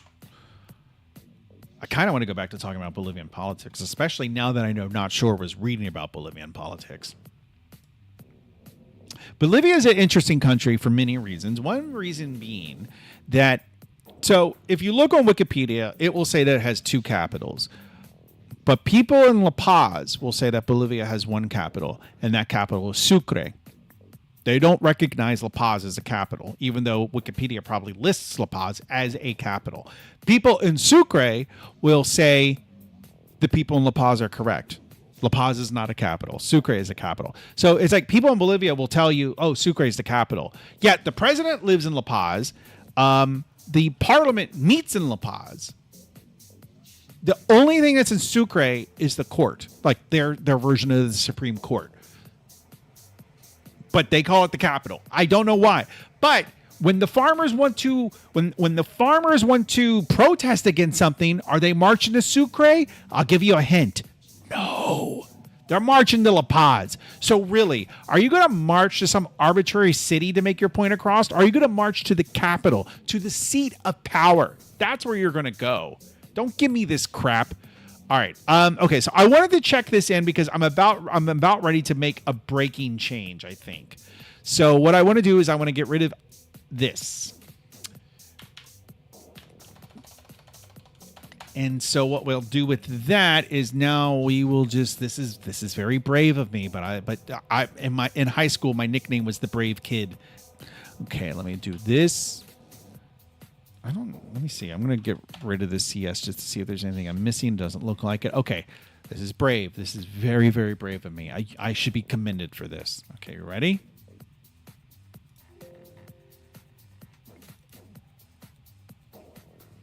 All right, let's see if that worked.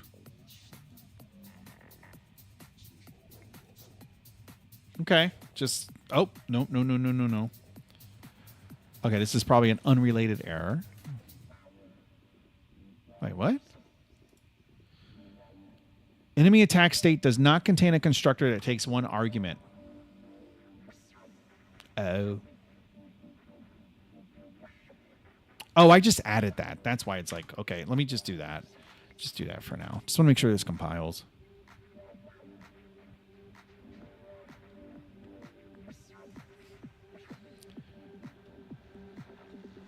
Okay, it's still compiling. I mean, it does compile, I mean, is what I meant to say. All right, good.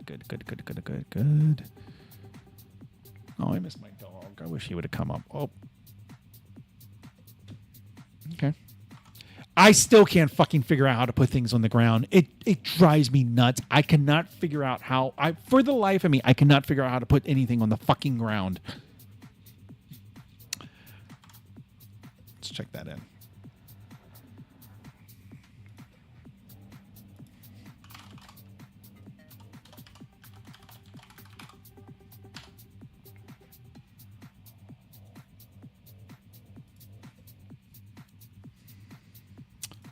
Okay. So we have removed the interface, which we didn't need.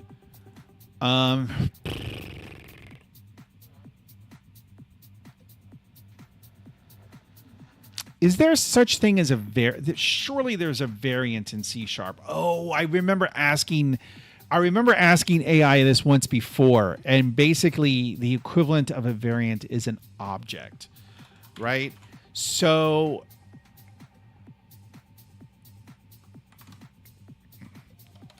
is there a variant in C#? I think it's going to tell me object is the variant. Yep.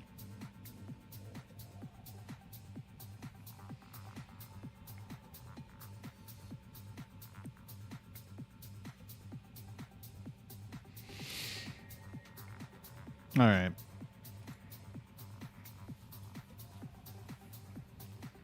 Because I want it to be documented what this can return, right? I don't like that it's just like, oh, it's an abstract object and it returns an abstract value. Like that seems like too much abstraction. Like you got to like calm down with the abstraction. But I kind of hate the idea of an enum, but actually I think we need a struct NPC state return value.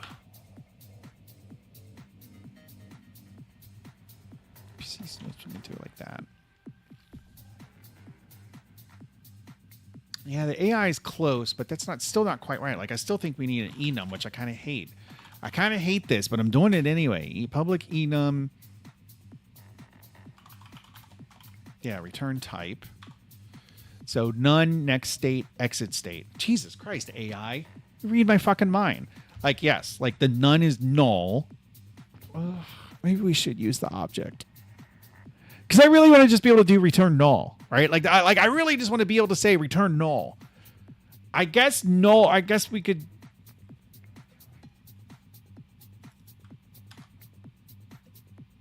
I guess we could do this. And we can still return null. I'm not a fan of this. I'm not a fan of this. So next state are... So next state... so I'm even confused. Okay, next state... Fuck it. We're gonna go to the object. We're gonna go with the object. No, but code should be the documentation. Okay.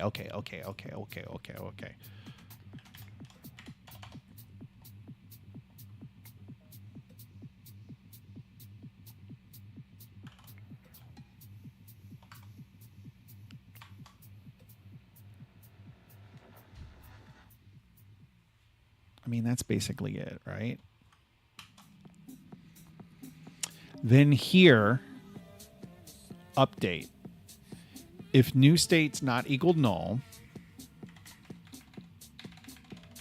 change this slightly. Red val.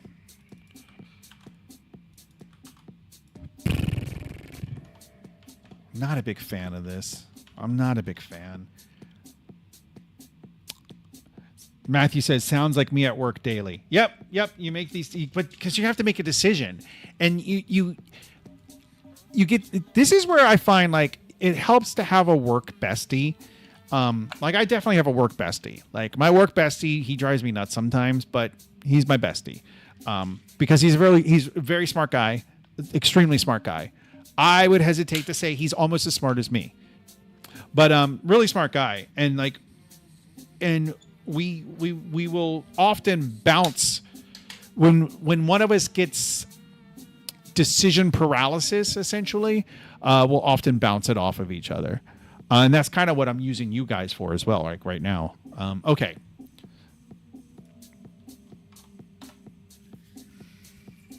Let's see what the AI came up with. So red val is NPC return value. Switch return value. Return type.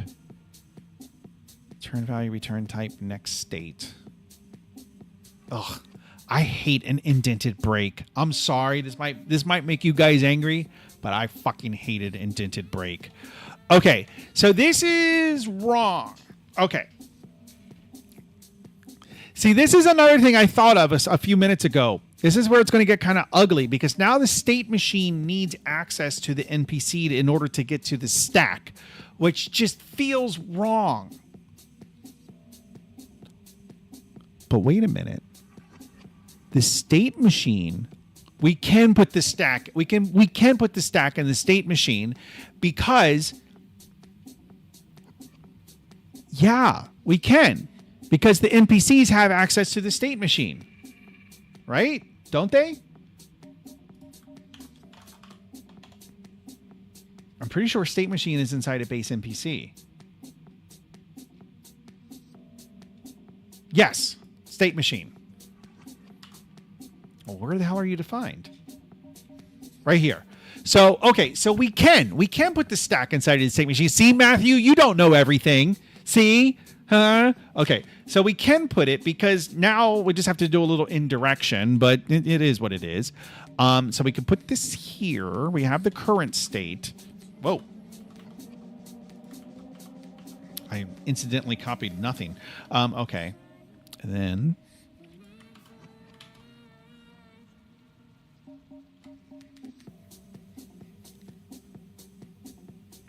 because what we're going to need to do, let's say current state, exit, new state, enter.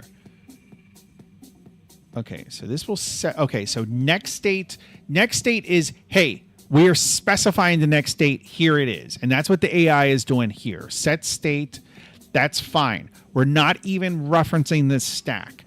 If we want to do exit state, that is where we will pop from the stack.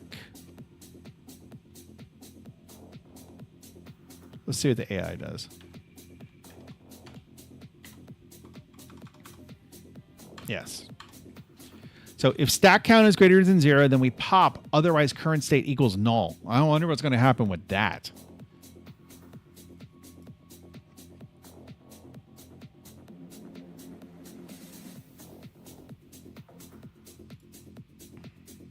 I mean, I guess nothing will happen, right? Like, I mean, that's what it kind of looks like, because up here we're doing current state update, but it has the question mark. So if current state is null, it's not going to run anything, in which case red val should be null, in which case nothing happens. Okay, good. Yeah, I hate an indented break, because to me a break is like a closed bracket, right? So why would you have a open bracket over here but your closed bracket over here? Like, no, I hate an indented break. I do not like an indented break. But if I see an indented break in a PR, I will not reject it. I will not reject it. I will cringe. And depending on the mood I'm in, I might even write a note, something passive aggressive, but I will not reject the PR. I'll just strongly recommend to the junior developer that in order to make the lead happy, you might want to consider not indenting your break. Matthew says, yeah, same about the break. Although someone at work didn't even include the break, messed me up. Well, were they doing a fall through? And here's one thing, ever since I watched this one YouTube, there was some YouTube video I watched and I loved it, because the guy was talking about, this is ugly. This is ugly. This is really ugly. I would just soon just put the whole thing in brackets at this point. Yeah, that's ugly. No, but the guy was talking about, he was like, 30 years of programming in C, or 20 years of programming, whatever it was. And I always thought that the default had to go last, but it doesn't. And I never really thought about it. I just always kind of put the default last as just kind of muscle memory, sort of. But ever since I watched that, I purposely now will put the default first. And then now that I think about it, it actually makes sense to have the default first. Like, the default action, that's the first thing that you should see, I would think. I gotta get some water. I'll be right back in 5 minutes, boys.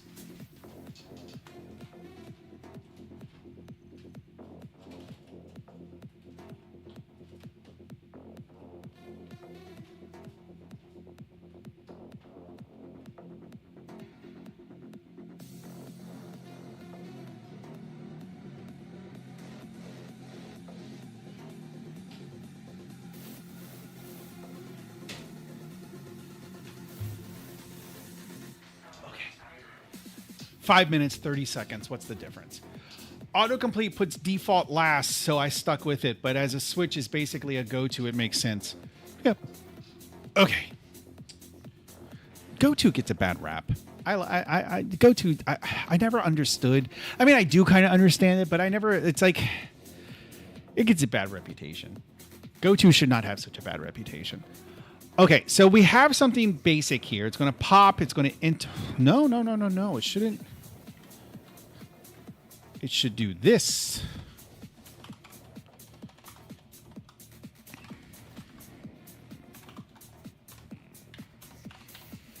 That's what it should do.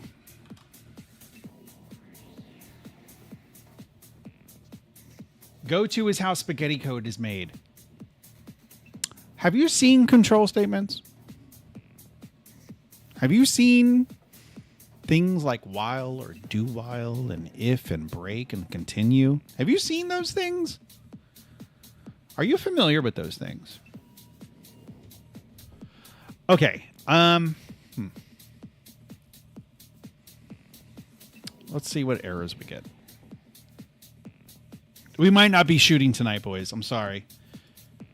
Okay, so obviously we're getting some errors. Okay, inconsistent accessibility. Return type is less accessible than...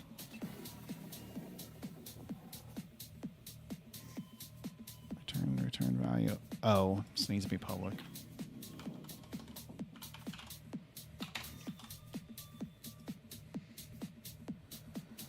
Return type to match overridden. Okay, so this is where... Oh, yeah.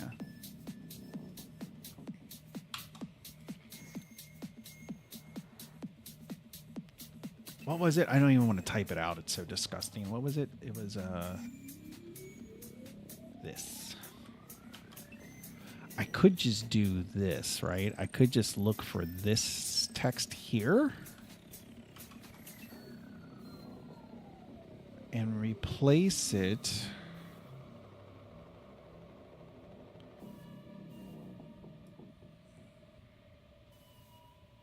Oh no no no no no no no no no no no! I need to look for this text. Okay, which should be basically the same thing, and then I need to replace it with this.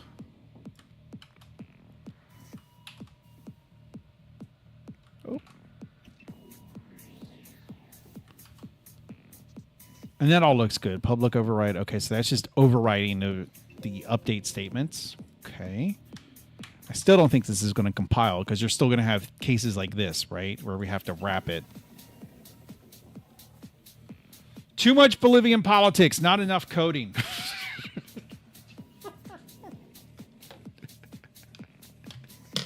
I mean, we could talk more about Bolivian politics. Actually, I don't know that we can. I think I might have exhausted about my knowledge of Bolivian politics. No, I remember my cousin though. I remember like when the thing happened back in like 2002 with Goni. I remember one of my cousins. It was telling me that how he had to hide in a dumpster because he was trying to get home from work and the army was literally going around shooting people because they had like a mandated curfew and they were just shooting people that weren't curfewing.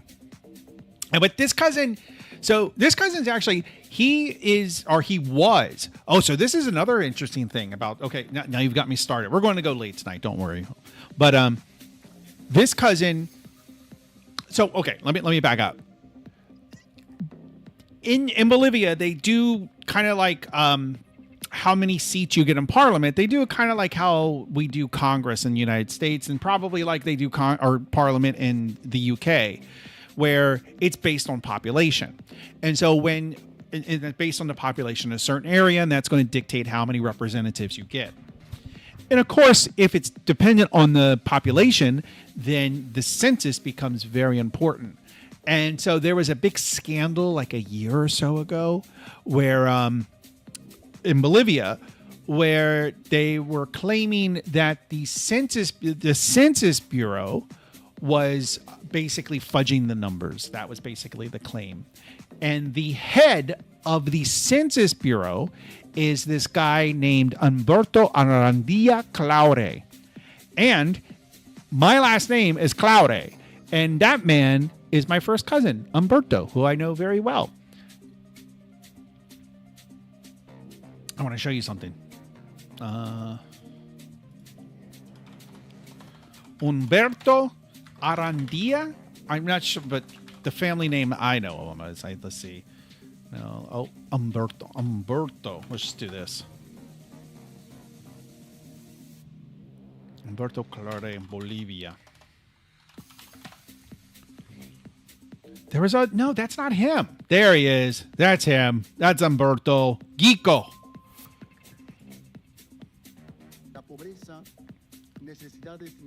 So look at me. You can see me. I know I don't look that great. And look at him.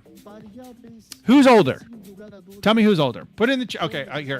I'm gonna start another poll. Let's end this poll.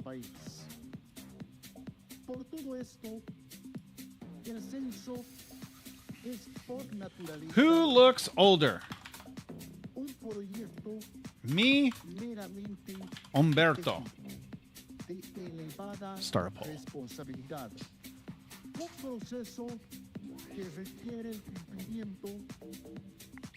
But Humberto, he's a special boy. He's a special guy. Every time I go to Bolivia, like the cousin I was talking about that wanted to get the cocaine and gets the party, that's my cousin Nano. Like I love Nano to death. Humberto, like I said, he's the head. He was the head of the Census Bureau, but then like this whole scandal happened and he resigned. But I go to Bolivia for years, like in recent years, I'd go to Bolivia, and I'm like, hey, I'm in town. Let's get some dinner. Oh, cousin, I'm sorry, I can't. I'm having dinner with the president tonight. A couple years later, hey, Humberto, I'm in town. Let's go out. Oh, I'm sorry, I can't. I'm having dinner with the president tonight. I'm like, what? Are you fucking married to the president? Like, what is the deal here? Like every time I try to hang out with him, he can't even come up with a new excuse. It's the same excuse. Oh, I'm sorry, I'm having dinner with the president tonight. Like, give me a break. Addie goes like, I gave you some examples on the discussion board that you wanted to research about how to organize group projects. Oh, cool. I'll take a look at that because I that is something I do know. So somebody voted for me. I would like to know who that person is that voted that I look older than Umberto because I would like to ban you. But I am actually like 5 years older than him. He looks old. He looks old. I've always thought he looks old. I like he's like 45. All right, let's get back to this. God, my wife cooked something that smells so good, but it's for her. It's not for me. Okay, so we need to include generics. AI should know that.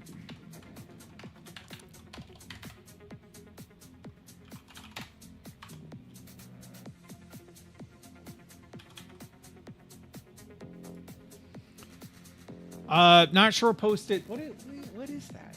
What is that even a picture of? It's like a girl. What is that? Is that like a Harry Potter thing? You'll never ban me, Addie. You love me too much. Yep, I do love you, Lisa. Which is another reason we can never meet in person. There will just be too much. There will be too much sexual tension. We can't do it.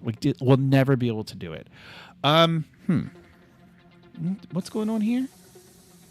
Return type cannot reference a type through an expression.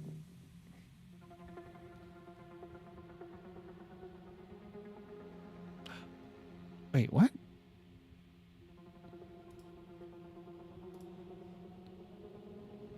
No. Return type.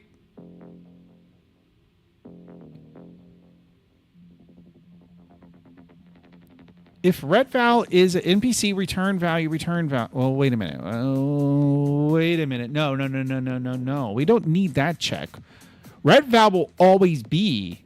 Okay. No, it won't. No.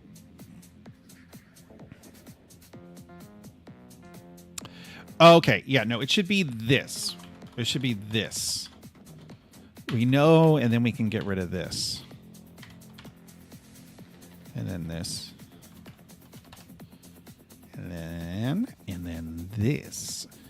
So if return value is not null, we know it's going to be NPC return value, so it's going to have a return type member. Yes, that should fix it. It's a judge with a hammer. Oh. What were you judging?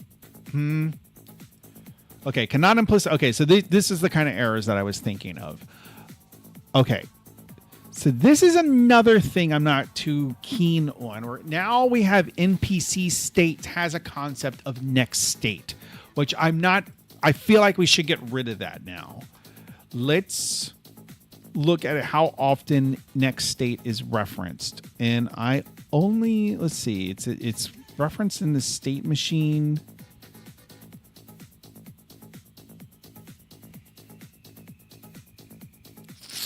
Maybe it's acceptable.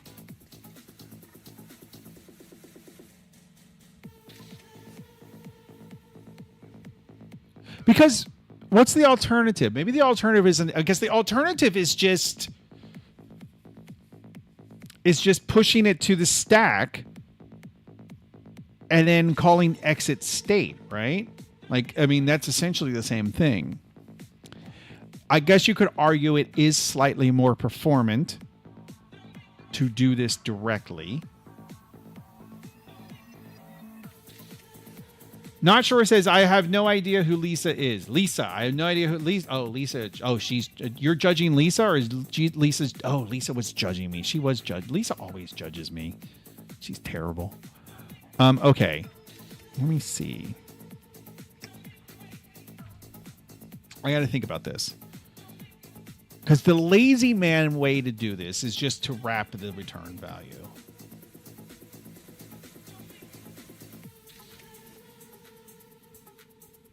This is in the pursue state. Okay, I guess we can do that. Right, so we want something like... Can I... this is... I'm thinking in C++ now, so I'm assuming I can do this... No, let me put this up here so I don't forget it. I want to return I'm struggling with the syntax here. Do I have to do new? Will that work? I'm assuming that default constructors are a thing in C#. Oh, wait a minute. Wait a minute. Wait a minute. Wait a minute. Wait a minute. Wait a minute. Wait a minute. We defined the enum, but we didn't define the variable. That's why it was... Okay, no. That's going to be really confusing.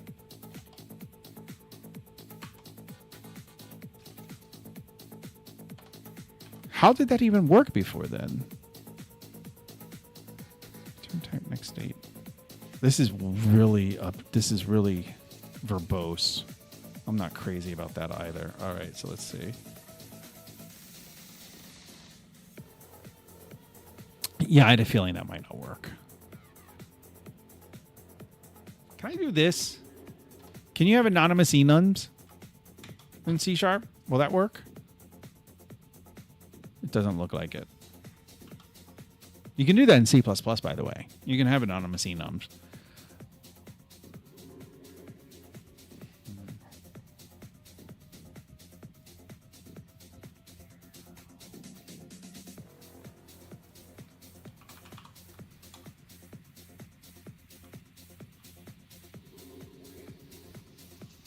Mulan, come here, boy. Come here.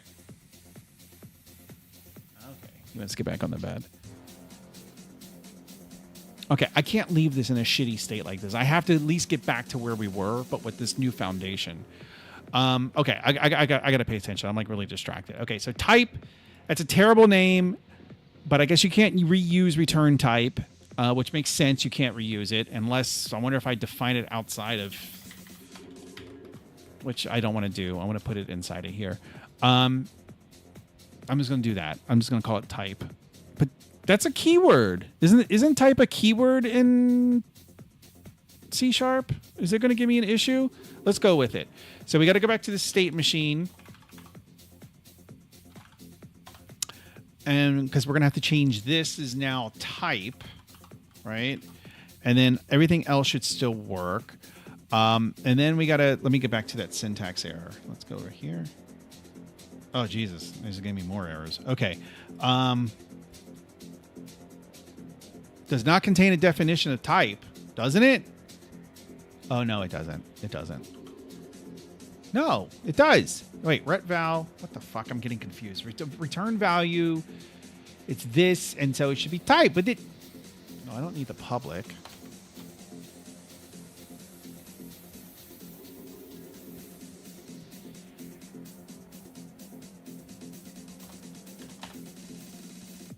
No, that should work. Why doesn't that work? This should be type. Why doesn't that work?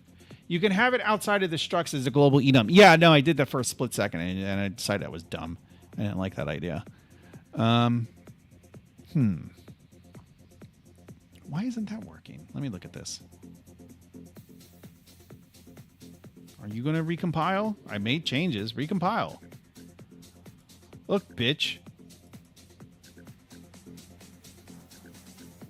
MPC return value question mark does not contain a definition of type and no accessible extension mention type excepting a first argument could be found.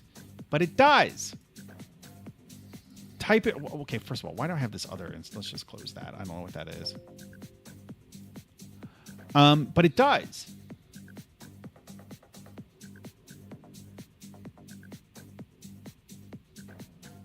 Value return type.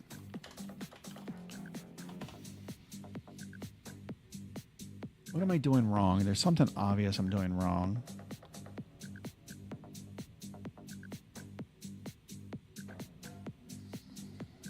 Because retval is of type MPC return value, where type is definitely one of the members.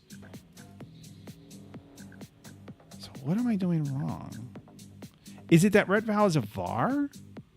Maybe I should just do this. Maybe I should just be explicit about my intentions. Like that. Let's try that. Let's see if that makes it happy. I think that made it happy. Okay, it does not contain a constructor that takes two arguments. Can I do this in C#? Can I do... Can Can I do like implicit construction like this? Like this? Will that work in C sharp? I think the answer is yes, but we're back to this. This error is really bugging me out. Like, what is up with this? Okay, well, I got return value here, which needs to go away. That should be ret val, so that's definitely a syntax error. But not a syntax error, but a compilation error.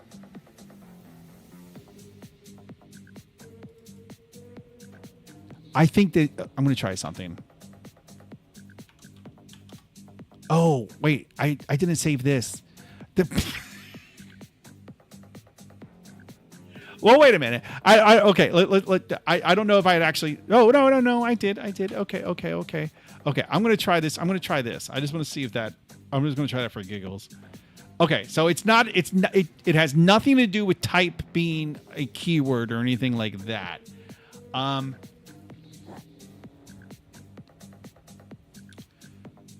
Remove the semicolon from the enum. Oh, that is such a C++ thing of me to do. That didn't fix it though. Did I save? I did save. I'm keeping it. I'm going to keep it type 1 for now. Megabytes. Yes, you have to put the parens after new. Okay.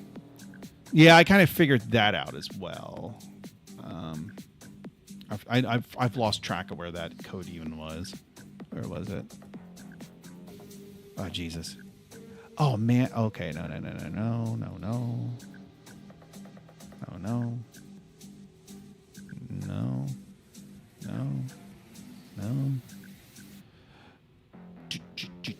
Okay, yeah, it was here. Enemy pursue state.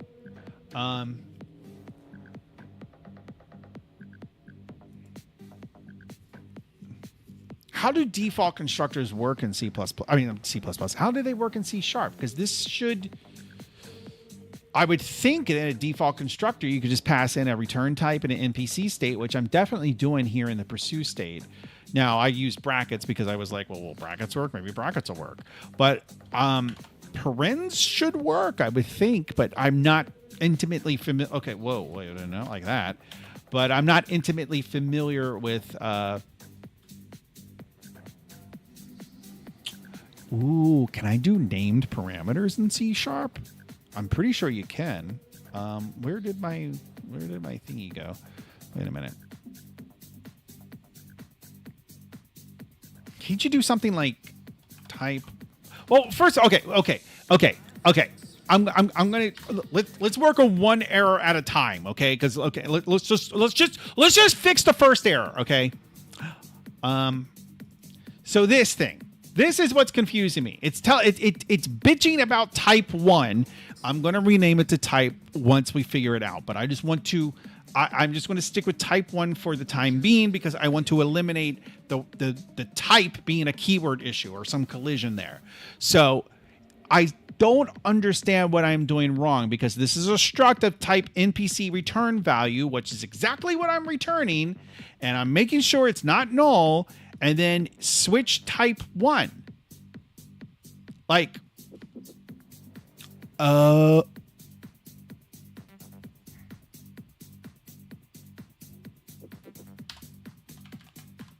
this do it? I bet that does it. Nope. Okay. All right. I'm glad I didn't bet. What's the exclamation for? The exclamation, as far as I understand, the exclamation point says, I know for this is a nullable object, but I know for a fact that it is not null. And I'm guessing that's some type of performance boost or some type of... I'm not sure. But you know what? Just to make you happy, I'll change it to a question mark, which actually wouldn't make sense.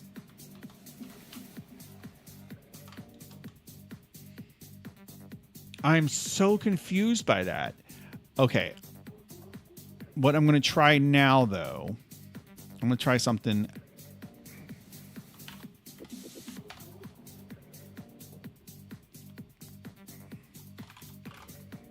No, actually.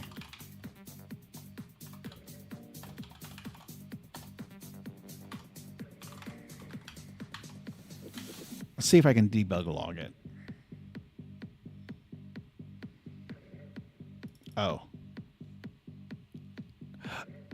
Oh, I'm not in mono behavior.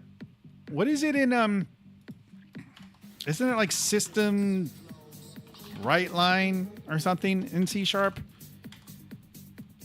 I just want a way to reference it. Okay, how about I do this? Var x equals that. Let's try that. MPC return value does not contain a definition for type 1, and no accessible extension method type 1 accepting a first argument could be found. This seems like such... Okay, is update returning... NPC state update. Update is in fact... Oh, wait a minute. Wait. No, never mind. Because we updated all the updates to return an NPC state return value. Is it public? It's a struct. So yes, it is public. It's a struct. And I even have, well...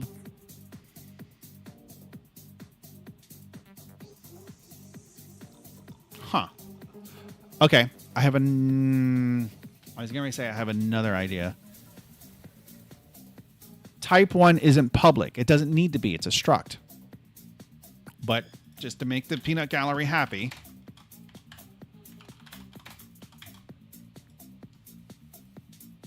Same error. So it's struct that is I'm going to assume that C# is like C++ in this sense, but the only difference between struct and class is that the member variables and functions of a struct are public by default. In a class, they're private by default. That's the only difference. Unless it's your custom update method. So it's this update method here.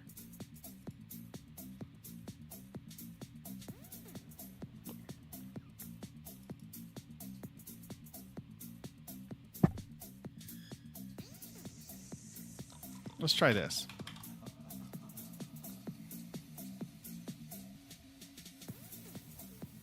Okay, so this makes sense for now. Oh, fuck, man. This is just getting too out of hand.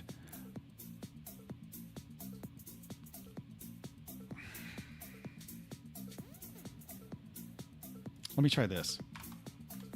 Let's see if we get the same problem with the next state.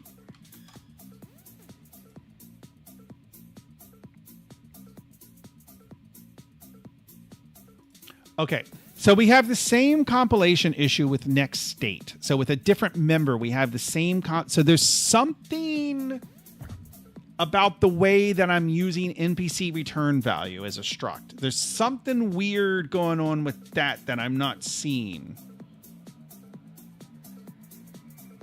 Don't nullables need you to return?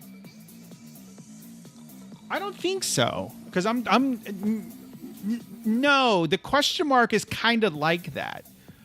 So no, because I'm using nullables all over the place, and nowhere am I actually explicitly typing out value. But there is something I'm missing. Like I don't know what it is, and it's getting late. It's almost 9:30. I got to go to bed soon, boys. But I can't go to bed while there's compilation errors. That's like against that's like against programmer's code. Programmer's code. See the pun I did? No, that's like, what in the world is... There's something obvious going on here. Okay. Let's back up. No, we can't back up. We're like, I mean, like if I had changed like one or two files, I would say let's back up. But look at this. We're like knee deep in this. Like it's too late to back up. A struct can't be nullable. Of course it can. Like base NPC can be nullable. Base NPC is a class. So if a class can be nullable, I don't see any reason why a struct can't be nullable. Just delete the new code and go to bed. I mean, goddamn, what is my wife cooking? It smells so goddamn good and I'm so hungry.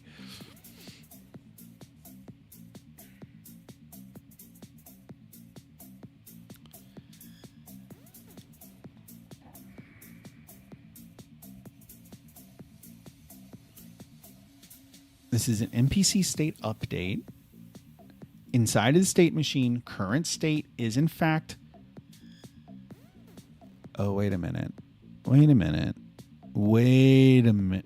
Wait a minute. Wait a minute. No. I got nothing. I was gonna. Okay, let's try to eliminate. Yeah, that's pretty much what I was gonna do. Although I was gonna put it on the same line. Oh, okay. So let's do that. Let's try. Because then what I want to do. No, let's I don't think that's going to change anything. That's not going to change anything. Yeah, it didn't change anything. In C#, including Unity, structs are value types and are not nullable by default. Then how the fuck am I null? Okay, well, whatever you ask that, ask it the same thing for classes, because I am nulling the fuck out of classes all over this shit. And I wouldn't be surprised if I'm nulling structs as well.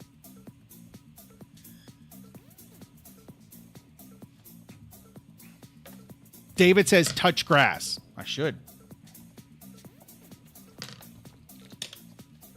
Oh my God. I don't know what the hell my wife is cooking down there, but it smells fucking delicious. And oh my God. I might have to end this stream. I might have to break the programmer's code and end this in a breakable state. And I'm not going to check it in because I want to solve it. Because I know you fuckers. I know, like, especially you, Matthew. I know how you fuckers are. You're like me. Like, when you see a problem like this, you're like, I want to be able to. Yeah, in C#, classes are reference types and are nullable by default. Structs are value types. Well, fuck me. All right, well, fuck you, not sure. All right, fine. You want to be like that? Fine. Fine. All right, fine.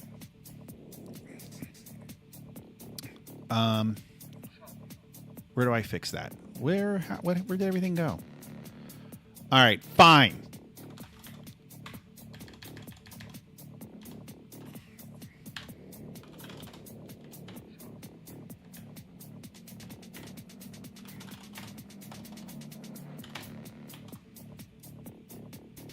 The error went away.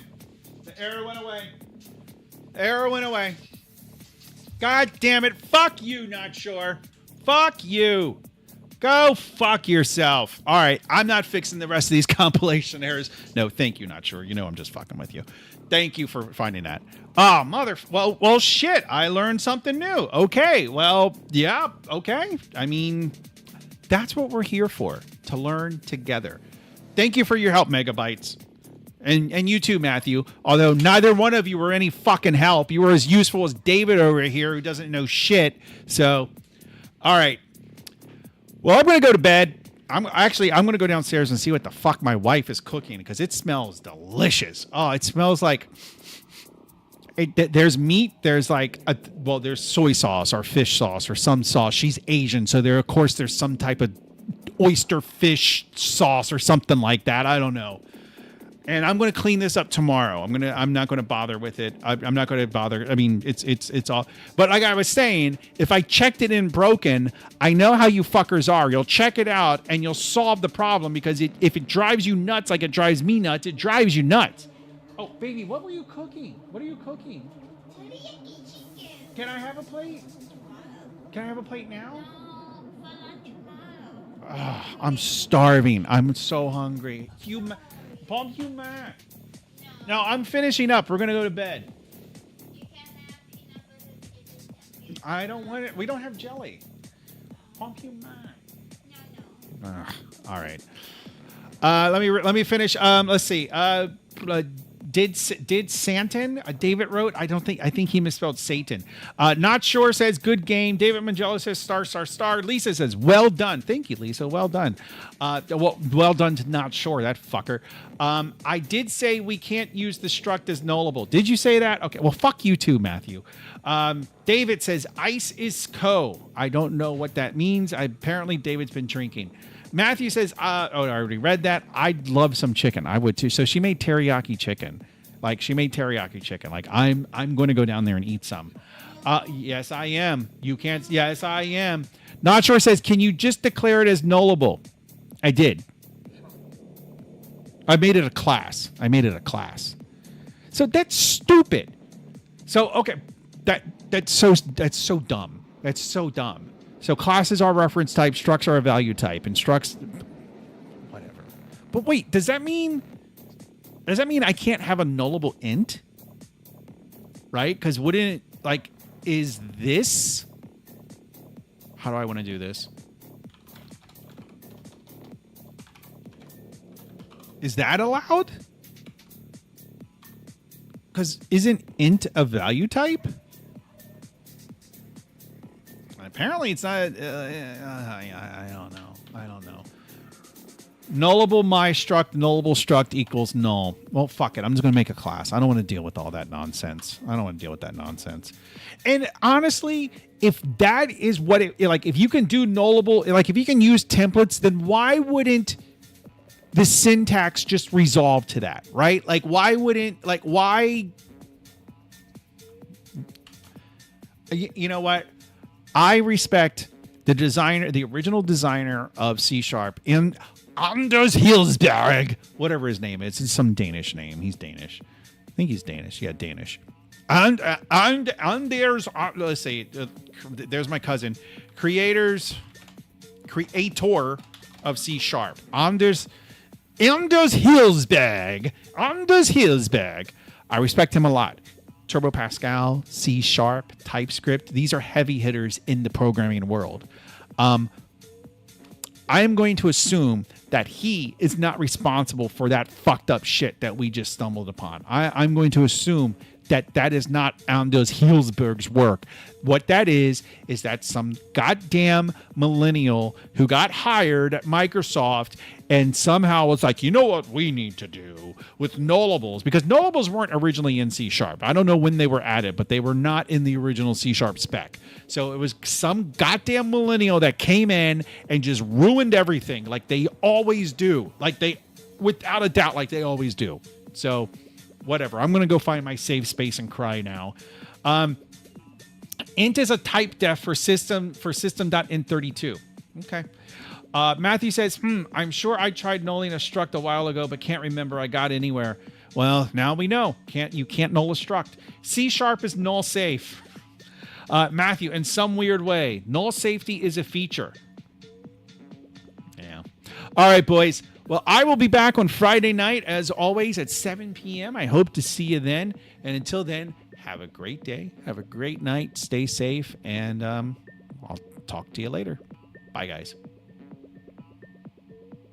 I mean it. Bye. Go. Bye.